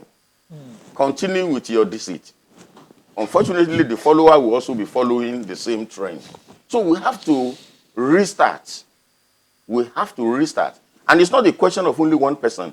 The strategy will be, yes, somebody will come up with the idea, but you need followers who will buy into the idea. That is the strategy of the Holy Prophet Muhammad. Why I agree with Doctor. It's not something we will change in a day. No, it's not a day. And I agree with you, but we can also achieve between 0 and 1%. We can, in such a number of years. Because in a century. Yes. Even less than a century. Less than a century. No, somebody told the leader of Dubai. Maktoum. Yes, Maktoum. You can change your country in 20 years. He said, 20 years? Why do I have to wait till 20 years? My people should wait. Why not 5 years? And he has done it. He has done it. So we can do it if we all focus on the right thing. We are not focusing on the right thing at all. We must focus on value change. Value change from all kinds of our evil to all kinds of good. And when we do that, then things will start working. Mr. Latte, again, where do we start? Value change. Yes, you've talked. What are the things? If we could just list out a couple of these things. Because in this period, I mean, the Ramadan came, there was a period of fasting, everybody fasted, they prayed, they ended the Ramadan. The festival of sacrifices come, Thursday, Friday, there was a slaughtering of the ram, symbolized the sacrifice of Ibrahim. But now, where do we start in that value change conversation? Yes, And this should be something that can apply to everybody. Everyone. Thank you very much. You see, the foundation of it is godliness and obedience. Obedience is number one. Obedience to the will of God. What do God want? Good things. If Sometimes we hear the wrong things and we think it's from God. then in that case, we should be able to distinguish. That is where our own human intellect comes in, why we are different from animals. Because when somebody tells me to do anything that is going to harm my neighbor, harm another person, I must know the person is not saying the right thing, whether he's a cleric or he's a... And then, again, when somebody mounts, pulpit, and then we are talking about, how you will do something but against other people, that will not be coming from God. So we should first of all begin from being human. Being human, exactly. Humane. Exactly. Godliness is number one, and then being human number two. Because you won't be human if you don't respect the law of God that creates all of us. God binds all of us together. You must first respect that God. You must obey God. You must respect God. It is then you can be human. Because if you want to do any harm, you will remember that, look, this person was created by God. I can't harm him. And that is it. So the starting point is for us to realize, by obeying God. The second thing being human. Then the third thing, we move into our actions, good actions. We should encourage good actions. We should encourage good work. We should reward good work, not evil. We should praise those who are honest, not those who are dishonest. The people who are occupying positions, we should focus on how they will sacrifice, not on big pay. We don't need, for instance, like in my Jamaat, I know that's Islamic organizations. You don't earn anything from being an Amir of Ahmadiyya. No. You have to serve. You must have your second office. People who do not have second office need not be appointed at this time if we really want to do value change. If I go to government, I don't have to be paid. I have office. We only agree on the number of hours I use for the government for the sake of the people. And where some people are going to work 24/7 there, and they have to be paid, like technocrats. I don't mean technocrats. No, technocrats have to be paid. But that's because that's what they do. But political offices, you hear, this is a country where, as Dr. Saab said, you have people who have been governors before, who have been senator. They are collecting pension. They are collecting pension in two places, and yet they are collecting salary of the current work. Only one person. Yeah. Is that godliness? Is that morally right? Do anybody need to tell us that is totally wrong and unacceptable? When somebody has not even been paid 30,000 naira. These are ungodly acts that needs to be addressed. And that is why I put it, number one, is for all of us to change to be godly, to fear God, and it is then we can love his people, the people he has created. We have to move away from being selfish, individualistic in mind. We have to move away from being tribalistic. We have to move away from being a religious by gods. No, we are all created by God. So when we have all these common values, then we move to operations. So if I want to recruit people, I have to recruit people, those people who are not competent, I find a way of training them. There is no useless human being. We have to train people and make them to be useful. Those who are already useful, you give them the right work to do. Nigeria has much more work than we can handle. Okay, let me just read this tweet out. Festus Akingbewa says, we also need to strengthen families. Strong families will go a long way to bring attitudinal change to our society. That's right. Ikmosa, we should reform our incentive system. There's need to reward hard work. That's right. Kaede says, okay, go ahead. Correct.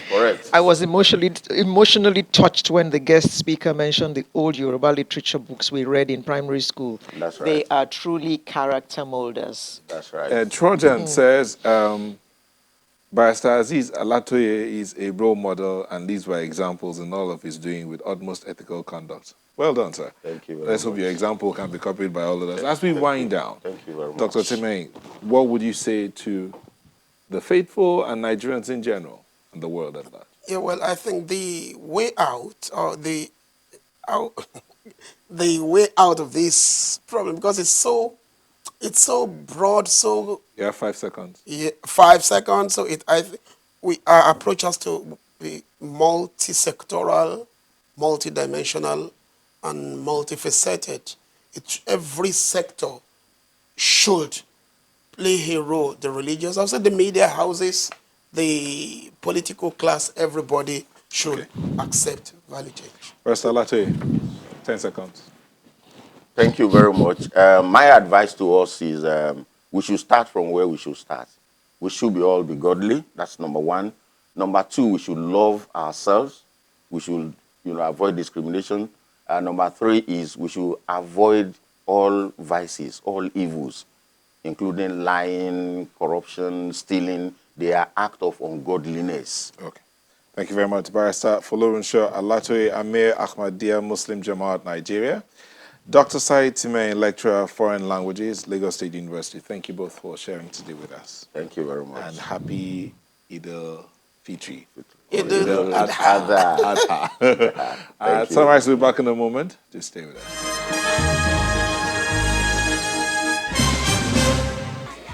Thank you and welcome back. We're going to talk about the Institute of Directors now, the IOD. The IOD is set to unveil its Code of Ethics for the year 2020 for members and staff of the Institute at a high-profile hybrid virtual event on Thursday, 6th of August at 11 o'clock prompt.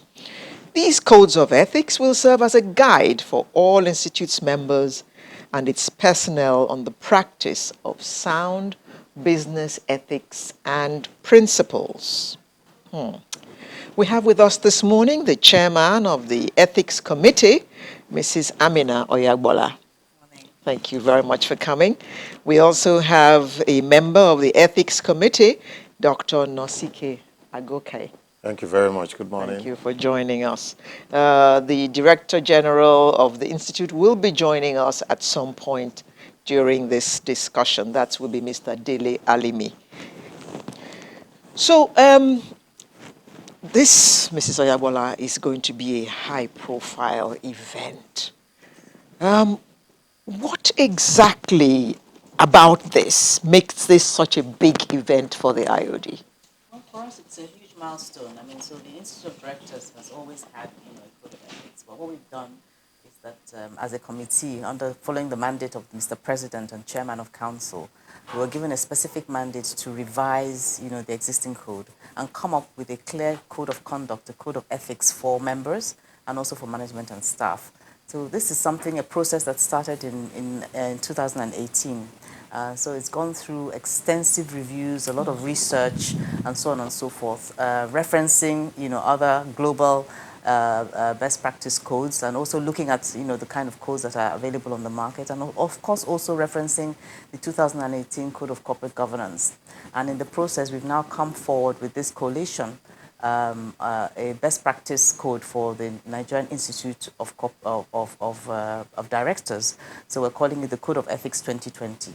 And what we are hoping to achieve, beyond ensuring that we set a standard in terms of ethical behavior for our members, we want to ensure for our members and for our staff, our aspiration is that, and our hope is that this code of ethics will be a reference point for all stakeholders who care about ethical practice and who care about instituting good corporate governance and business ethics in their organizations. So my understanding of this, therefore, is that because it is the Institute of Directors, the directors who learn about this will go to the individual organizations and actually give bite and effect to this code. Absolutely. Is my reading correct? Absolutely correct. They will cascade it because at the end of the day, if you want to make a transformative change in any organization and in the country at large, it has to start from the top.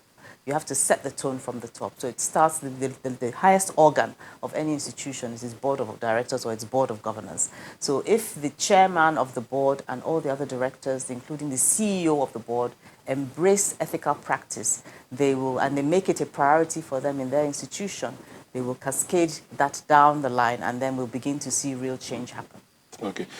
Just before I come to you, Dr. Agoke, let me introduce the DG CEO of the Institute of Directors, Mr. Dele Alimi. Thank you for joining us. He joins us via Skype. Thank you very much. Great to be here. Thank you. I'll come back to you real quick, but let me take on Dr. Agoke here.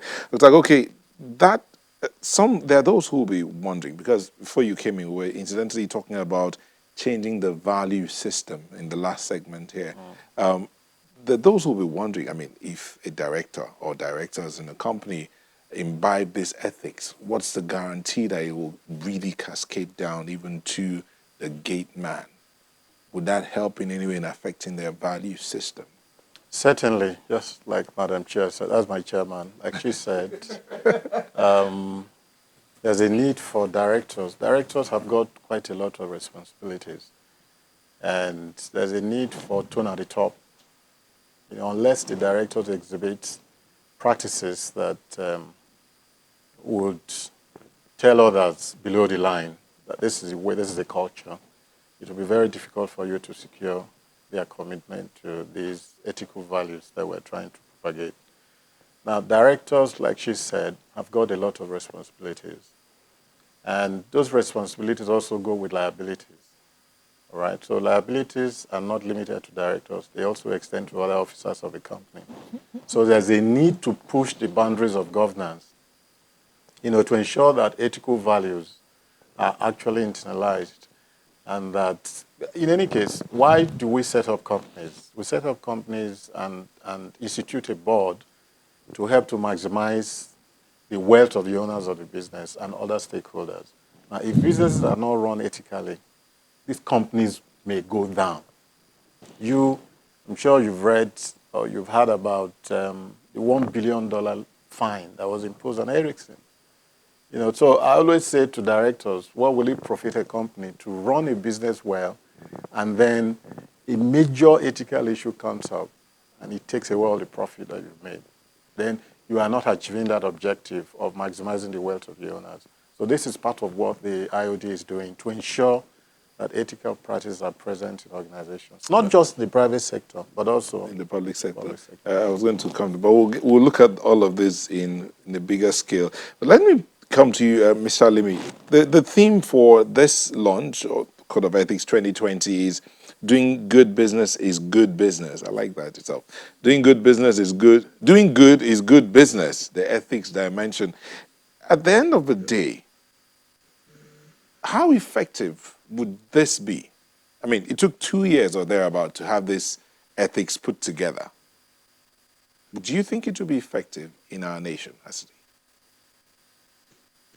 Yes, it would be. And just like you said, it took 2 years because we wanted to make sure we cross all the T's and dot all the I's and present a code that is voluntarily acceptable. And it's not something, you can't do this kind of thing by compulsion. You must present something that is aspirational and that is acceptable to people. And if it's acceptable naturally and voluntarily, it is easier for it to cascade from the top, acceptance from the top, and then it cascading down to the other rank and file, so to say, of an organization. And we are quite hopeful that if our members, who are quite a number in the corporate world, imbibe and go in line with these codes, there is a likelihood, which we are very hopeful about, that this will cascade even to members, to people who are not members of the institute. And if by that we are able to sell the gospel of good business practice from in both the private and the public sector, the IOD will have then manifest that mandate that it has given itself in terms of ensuring good corporate governance in both the private and public sector. So we are very hopeful. We don't think we have wasted our time. We think, in fact, this is one of the best times to put this kind of code out there for people to know that there is a set of rules, there is a set of advice somewhere that you can subject yourself to, even if you are confused or you are challenged by a situation. So we are quite confident and hopeful that this will serve the purpose, the vision, and the mission of the institute, and of course to Nigerians in general. Mr. Ebola, this matter of, okay, for instance, one of the things that we'll be looking at is the whistleblowing framework. In Nigeria these days, the fact that you're getting 5% of whatever you blow on has caused a lot of whistleblowers to arise, whether true or not true. But I would like to ask the question of competition and service, where you have two companies battling for one market. Would this ethics also cover that part, this code of ethics? Yes, it will, because the vendors. In fact, that's a very important part of the whole ethical process, because unethical practice and corruption affects all of us, and it's part of the reason why, as an economy, we are where we are. Billions and billions of dollars are being looted every day, and this money that is being lost through individuals, through corporations, in both the public and private sector. Now, one of the things that we focused on in the Code of Ethics is, trying to zero in on some of the key, what I will call, anchors of ethical or unethical practice. One is conflict of interest. The other is the gifts and hospitality process. And the third leg is whistleblowing. Now, whether whistleblowing should be incentivized or not. There are different schools of thought, around that. In America, they believe that it's more effective when you do incentivize it. In other parts of the world, in Europe, generally they do not, but they ensure that you have an autonomous, safe channel for you to be able to whistleblow. Of course, it would affect this kind of practice. If a company has an ethics code, basically, as the DG and also Dr. Nosike have all highlighted here, what it does is that it provides guidance, very clear guidance, and it sets very clear standards and very clear boundaries in terms of the do's and don'ts, what is expected of all the employees and the staff, and what in return they expect from you as an organization. So whenever there are ethical dilemmas or there are challenges, you're not confused. It makes it very easy for decisions to be arrived at because you're very, very clear about what it is you should do when you are confronted with that situation. Okay, just hold it there. We'll go on a quick break. We'll come back and look at what to do when you have certain situations that look impossible. Just stay with us.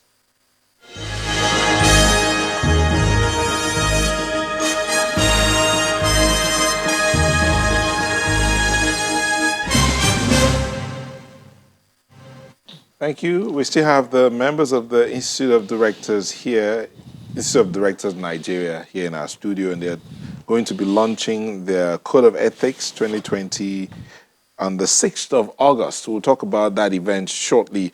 But Mr. Ebola, you were talking about when you have a situation that is unresolvable ethically. We call those situations ethical dilemmas. Okay. Where you're challenged and you're not sure which way to go. And some of them can be very, very tricky. But, the whole idea about having an ethics code is that you address you can't anticipate everything. But we've tried in the code to anticipate a lot of the generic things that we are likely to come across.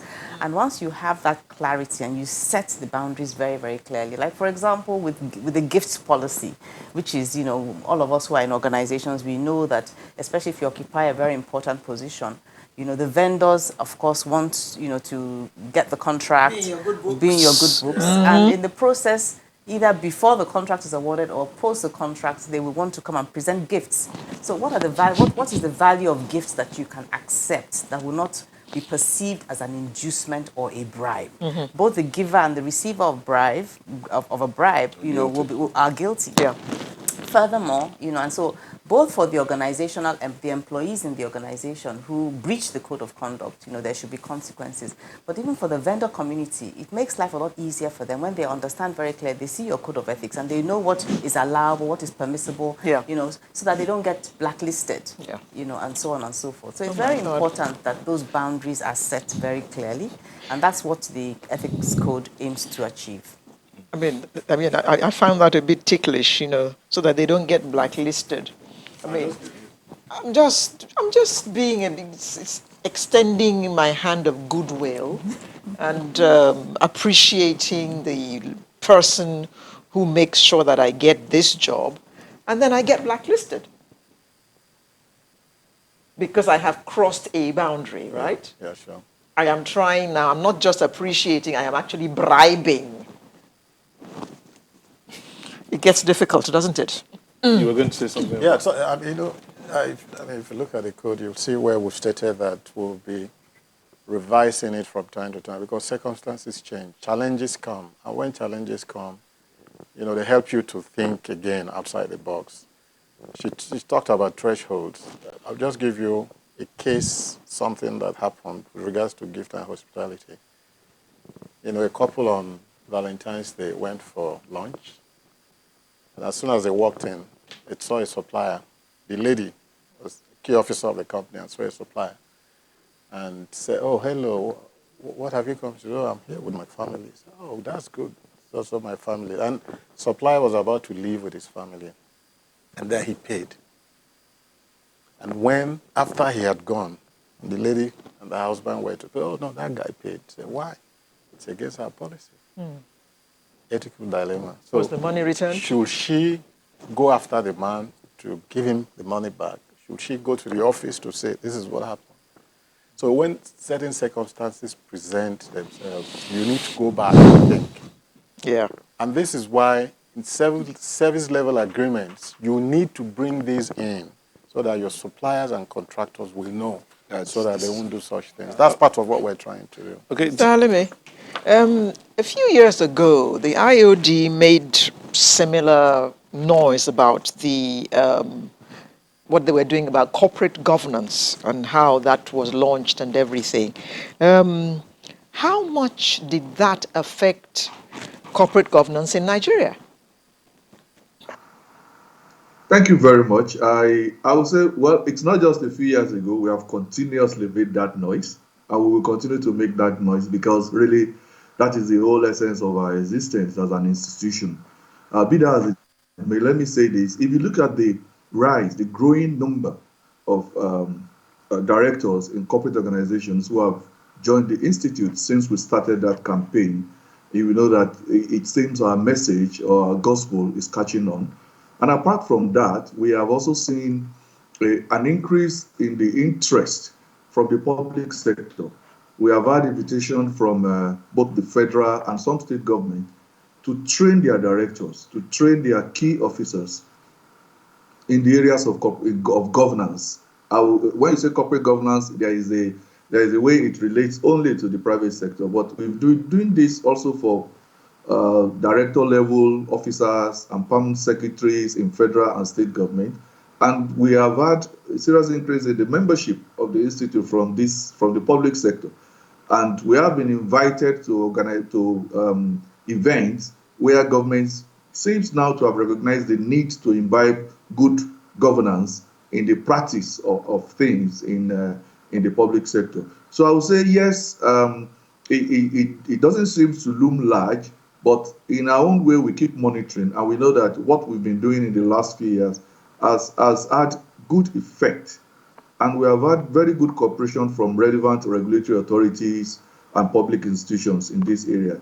So it's a battle that will continue. Well, let me not call it a battle now, but it's a task that will continue because we have a very long way to go. But like my colleagues in the studio have said earlier on, the Institute has committed itself to that mandate and will continue to do it. It's not an easy job, but I can tell you that we are making a difference. Okay. Mrs. Oyawala, there are some cases where the director is the one who actually asks for gratification for whatever reason.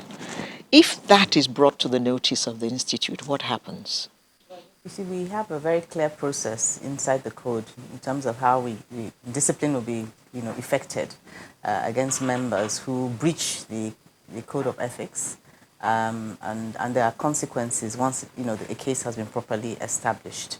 Once you have a code of ethics and you signed up, you have to, first of all, there's an attestation process. You actually have to make a firm commitment as a member and sign on to the Institute's code of ethics as a member.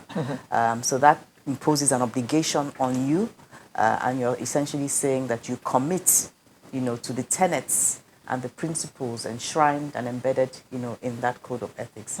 So if therefore, after you've done that, you then go and conduct yourself in a manner that is unethical, then, the mechanism that has been put in place, both the monitoring mechanism, the reporting mechanism, and the disciplinary process that has been put in place will kick in, and we will act. The whole objective is, through this whole process of corporate governance and trying to institute good business ethics, is trying to ensure that as directors of the institute, we do things right.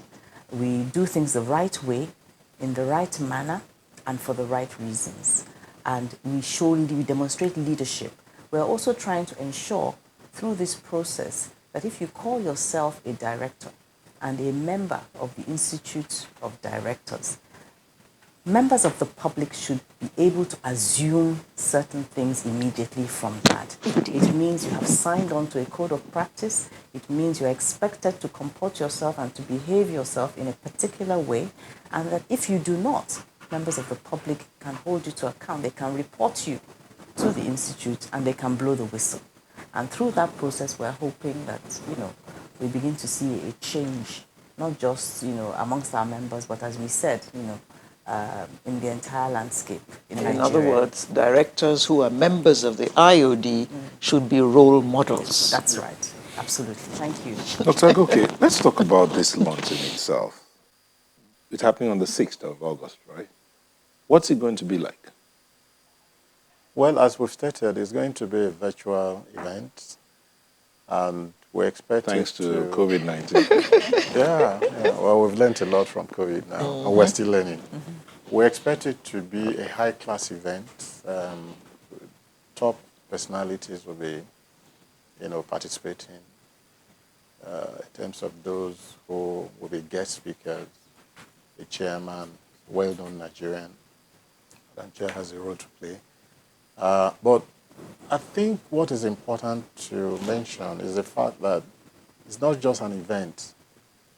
It's a process that will start with the event to begin to get people to understand that it's the right thing to practice ethics and change cultures in organizations. And that's why we're driving it through the membership of the IOD that cuts across both the private and the public sectors. So that event, is an event to avail, but it kickstarts a process that will go on like the DJ just said. We're starting, and it's not something that we're going to stop now. So we're unveiling two codes, the code for members and the code for staff.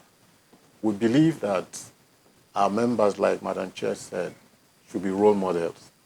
And because they are role models, and in fact, when she talked about the fact of breaching the code, it does not end with the organizations applying sanctions.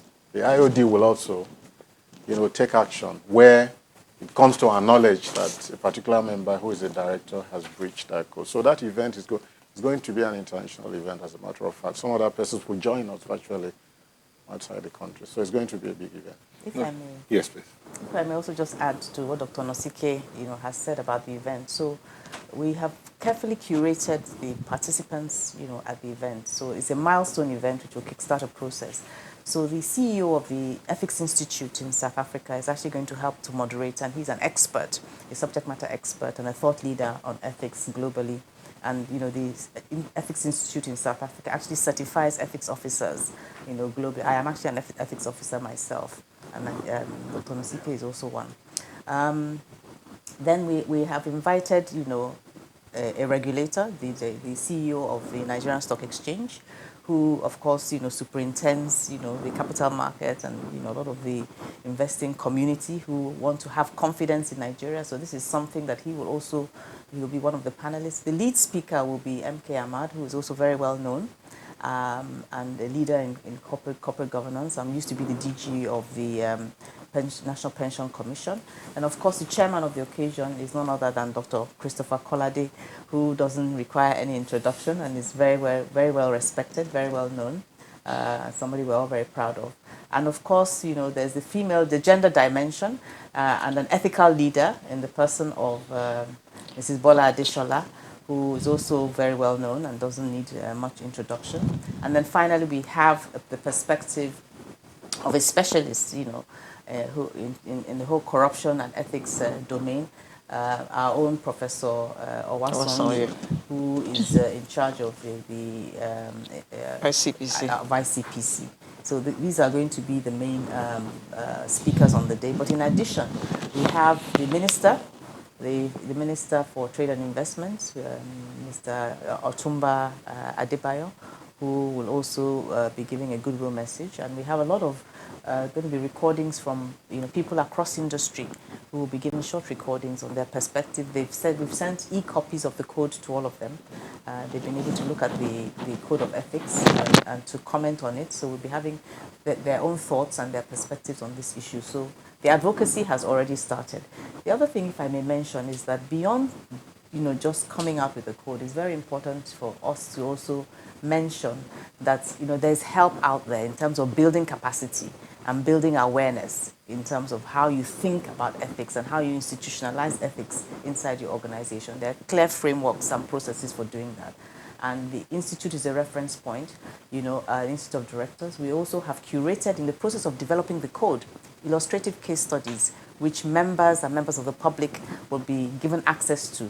And those codes are being compiled and are going to be situated in the Institute of Directors for people to go and refer to, and we will continue, revise and update them in line with what we see. Who can be a part of this Anybody or the members on the event?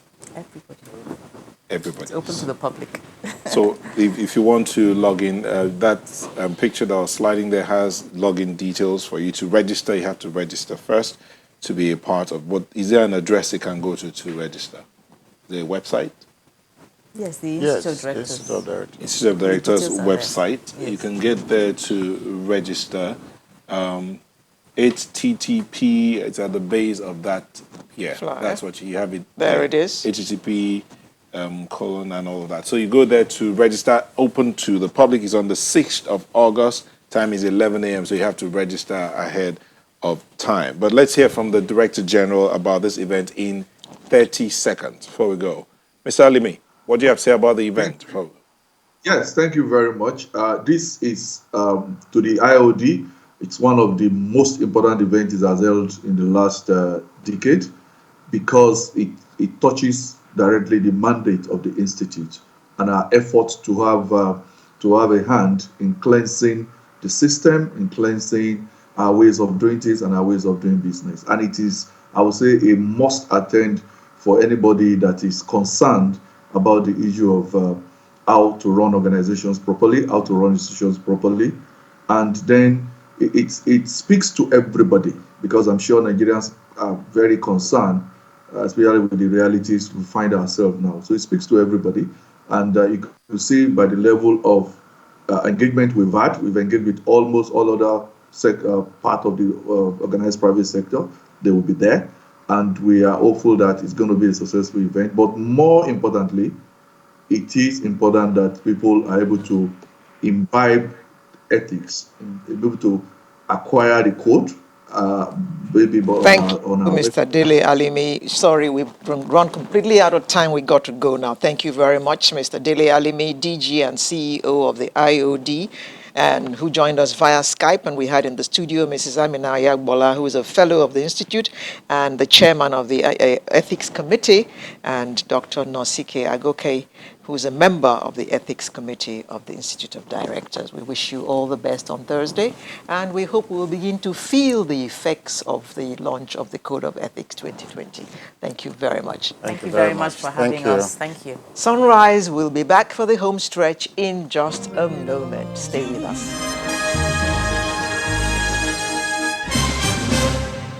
Thank you for staying with us. So we have Chief Fruitful Mekunye, also known as the Professor, a businessman, philanthropist, tourist, and artist with a wide range of works. Although he went professional in 2018, his passion for music was born back in his early teens as a young adult. He had a short spell as a disc jockey at Soulfine Studios in Niger State, covering the north-central geopolitical zones. While he had not abandoned his passion for music, the professor ventured into the world of business where he rose through the ranks to become a top executive. He's now bringing his wealth of experience from the business world and life generally into his passion as he reignites his dream and ventures into music professionally. His newest celebratory track, Orimi, celebrates the reward of success and features singers and producers, storytellers, and Wale with the visual interpretation credited to Clarence Peters. The professor is a family man and also holds a traditional chieftaincy title of Ekweme of Ubuluku Kingdom in Delta State. So, Chief Fruitful Mekunye, Ekweme of Ubuluku Kingdom. Let's start from there. Ekweme, that sounds like, in Igbo, it sounds something like the one that speaks and does. First and foremost, let me thank you for having me here. I'm an ardent viewer of your program, and I love the program a lot. Now it's my time to shine. Hey! Shine, shine, boy. Arise and shine. Shining and boy. Plenty of shine all there. I'm rising and I'm shining now. Good to It's know. sunrise. With a Yeah, name like My Fruitful, favorite, yeah. I should hope so. Yeah, I'm Chief Ekweme of Ubuluko Kingdom in Delta State. And He said, what does Ekweme mean? Ekweme means talking ado. Or talk nadu. Talking ado, yes. When you say it, You do it. you do it. Oh. I like this. And your name is Fruitful. Surely your parents didn't name you Fruitful. Yeah, actually, my parents didn't name me Fruitful. Okay. Fruitful is a revelation name. Revelation mean, how do I mean? If it was given me by God himself, in my dreams, he walked up to me and said, henceforth, your name will stop being called Lucky, Isioma. Your name henceforth will be called Fruitful, for you shall be fruitful. And I woke up. I said, you must be changing my name. And really, I really adopted that name. And that has been my turning point in life. You have been fruitful all the way. I've been fruitful all the way. Right from that moment, that name was changed. When did this change of name happen? Change of it happened in the year 2000, yeah. Wow. And since then, The year 2000. you've gone from disc jockey. That's when, was that before you became a disc jockey or after you became a disc jockey? After I became a disc jockey. After. After. And then after the name change, you now moved out of that area and moved on to other things. I moved out then. I started there. So then, before then, it was a taxi driving job, Okada riding, bus driver. Those were the jobs I was doing then in Lagos here. Conductor. Wait, you rode bike? Yeah, commercial bike, when Okada? I came into Lagos, there was nobody to help me You out. did bus? I did bus driver. But before driver, you were a conductor? A conductor, Because this is yes. So I started from there to survive in Paints Lagos. a kind of picture in somebody's mind. Yeah. Which means that you have come a long way. A long way. I use my life situations to advise people. Today, I'm the MD of ARF Fruitful Investment Limited. I'm the MD of Ogogo Nigeria Limited.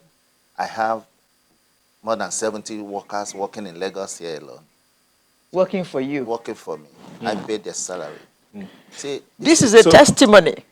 But wait, first of all, while you're talking, you're an MD. But let's look at your artistry. Okay. I mean, as a young adult disc jockey, you left all of that to go into business, but you chose to come back. Yes. Why to music? Yes, I choose to come. I have this music. It's a passion to me. And when I was young, I wanted to explode. I wrote my songs, and I was looking for a sponsor. Sponsorship was not coming forth. Nobody was helping out. At the point, I was being regarded as a lazy guy. He doesn't want to work. He's just into music, carrying guitar up and down, those kind of stuff. And those people that were feeding me, sometimes they said, we don't want to feed you anymore. You are not working, nothing. So I was frustrated to that point. Then I left music. And I decided, okay, let me try and actually do something. And I ventured into this downfall driving, conductor driving, and I was pushing. I kept on working. You understand me? I kept on working, praying that someday I will make it. And definitely, I decided to go into music now because I think I have the wherewithal to do that. I have enough to sponsor my music. I don't need to beg anybody to do that for me. I have enough to go for the best in Nigeria, even in the world. So I'm coming out this time around to also change the kind of music we're having now. Good. But I want to bring in that music that has good content. In those days of Sonny Ade, Ebenezer Obey, Victor Waifu, when they sing, we listen to the content of their songs. How rich the content of their songs were then. And it's a moral booster for some people. And it teaches a lot of knowledge. And it was fine. So in my song, I want it to be very inspiring, both for the youth, the adult, and even for the old. That's why most of the instruments there are live instruments. Do you still play an instrument? I do because I've lived it for a very long time. I can't say I'm perfect at it anymore. Both the guitar and the keyboard. I learned the guitar and the keyboard. You taught yourself? I went to the school. I spent 6 months learning. Then in those days, after all this, I couldn't still get a sponsor. So I had to abandon all these things to get on with my life. Okay, so how has it been like since you came back into the music? It's been wonderful. I've met quite a lot of people. I've met my producer, the storyteller, Wale. These are very inspiring young guys, the future of tomorrow music industry. And I intend to help a lot of youth to achieve their dreams, because having seen what I suffer, what I went through without having an assistant, so it is my time now to help a lot of people to achieve their dream. Because my plan is to set up a music industry, a music center where I could actually develop talents and help. See, a lot of youth there, they can't come up. And that is a very big problem. It's not enough to sing, but it's enough to get this song out there. We have a lot of talent, languishing. I discovered You say you want to set up a music center. Yeah. What kinds of things do you Where have they in can do mind a to do recording that? studio where you can record your songs, where we can shoot your video at the same time and put you there to limelight. For a fee, of course. The fee might not be what I'm gunning for. Because like I I have thought you were always going done, to teach them how to play. everything goes. Yes, everything goes. Everything goes. Because when I see what I've suffered, that almost killed my dreams, I don't want other people to suffer that. If I have the strength now, the power to do that, I think I should help a lot of people. And that will be what I'll be enjoying in this industry. How far do you want to take, besides setting up the music center, your own music? How far do you want to take it? Is it going to be a yearly thing of releasing albums, or are you just going to be doing singles? I have I've released up to 8 songs. 8 songs, and I did only 3 music video for the 8 songs. And I have a lot in the offing, a lot still coming up. So, but then I think music cannot be exhausted, except if it's not your passion. You don't have passion for it. Music continues. So I continue to play. You know why I asked this question? This is the next question I'm going to ask you now, because yes, some people have gone to music, they've hit it big. There are those who are one-track stars. There are those who get into music and after a while they're like, you know what, let me go on to other things. You have gone on to other things. Other things. And now you're in music. So Yes. how far? I want to retire doing music. You understand? Because I've seen the whole world. I've traveled to almost all parts of the continent. I've seen how the whole world is. So I want to retire playing music. I want to retire helping people to achieve their dreams. What kind of music are you playing? I play all kinds of music. I'm just talented. I can go and start singing, playing in Yoruba. Ìyàwó mi is Yoruba language, basically Yoruba. Then Orimi is a mixture of both Afro and high life. You understand me? So I have another song, what do they call it? Reggae Calypso, of those days that we don't see these days. And I have a song that I also shoot the video, that maybe you'll be privileged to see it. Reggae Calypso. I'll be looking forward to that. I just go around enjoying myself, enjoying You're my just world. so for you, this is not about making money. It's about just enjoying yourself. Just enjoying myself, enjoying the whole world. Yeah, it's a passion for me. Now, before you returned to music, you worked in an organization. Am I correct? Yes, I did. What kind of I organization? worked as a driver in about 3 different companies as a driver. Before I now met my wife, a lovely woman. She passed on last year. Sorry. Cancer took her away from me. It was when I met this woman that things started working out very well. We built together to this point. She died last year of cancer. We tried to see what we could do. We couldn't save her life. And when I talk about her, it's a lot of inspiration for me. She made me to have so much respect for women. So much respect, so much. I hate to see a woman suffer.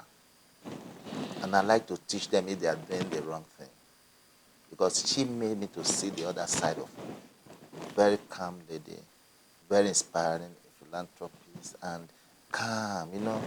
I've never gone out and felt like, where am I coming to? Is it the same house? There'll be trouble. I've always wanted to come home. And unfortunately, the cancer showed up. Kilo day, how manage? We started crying.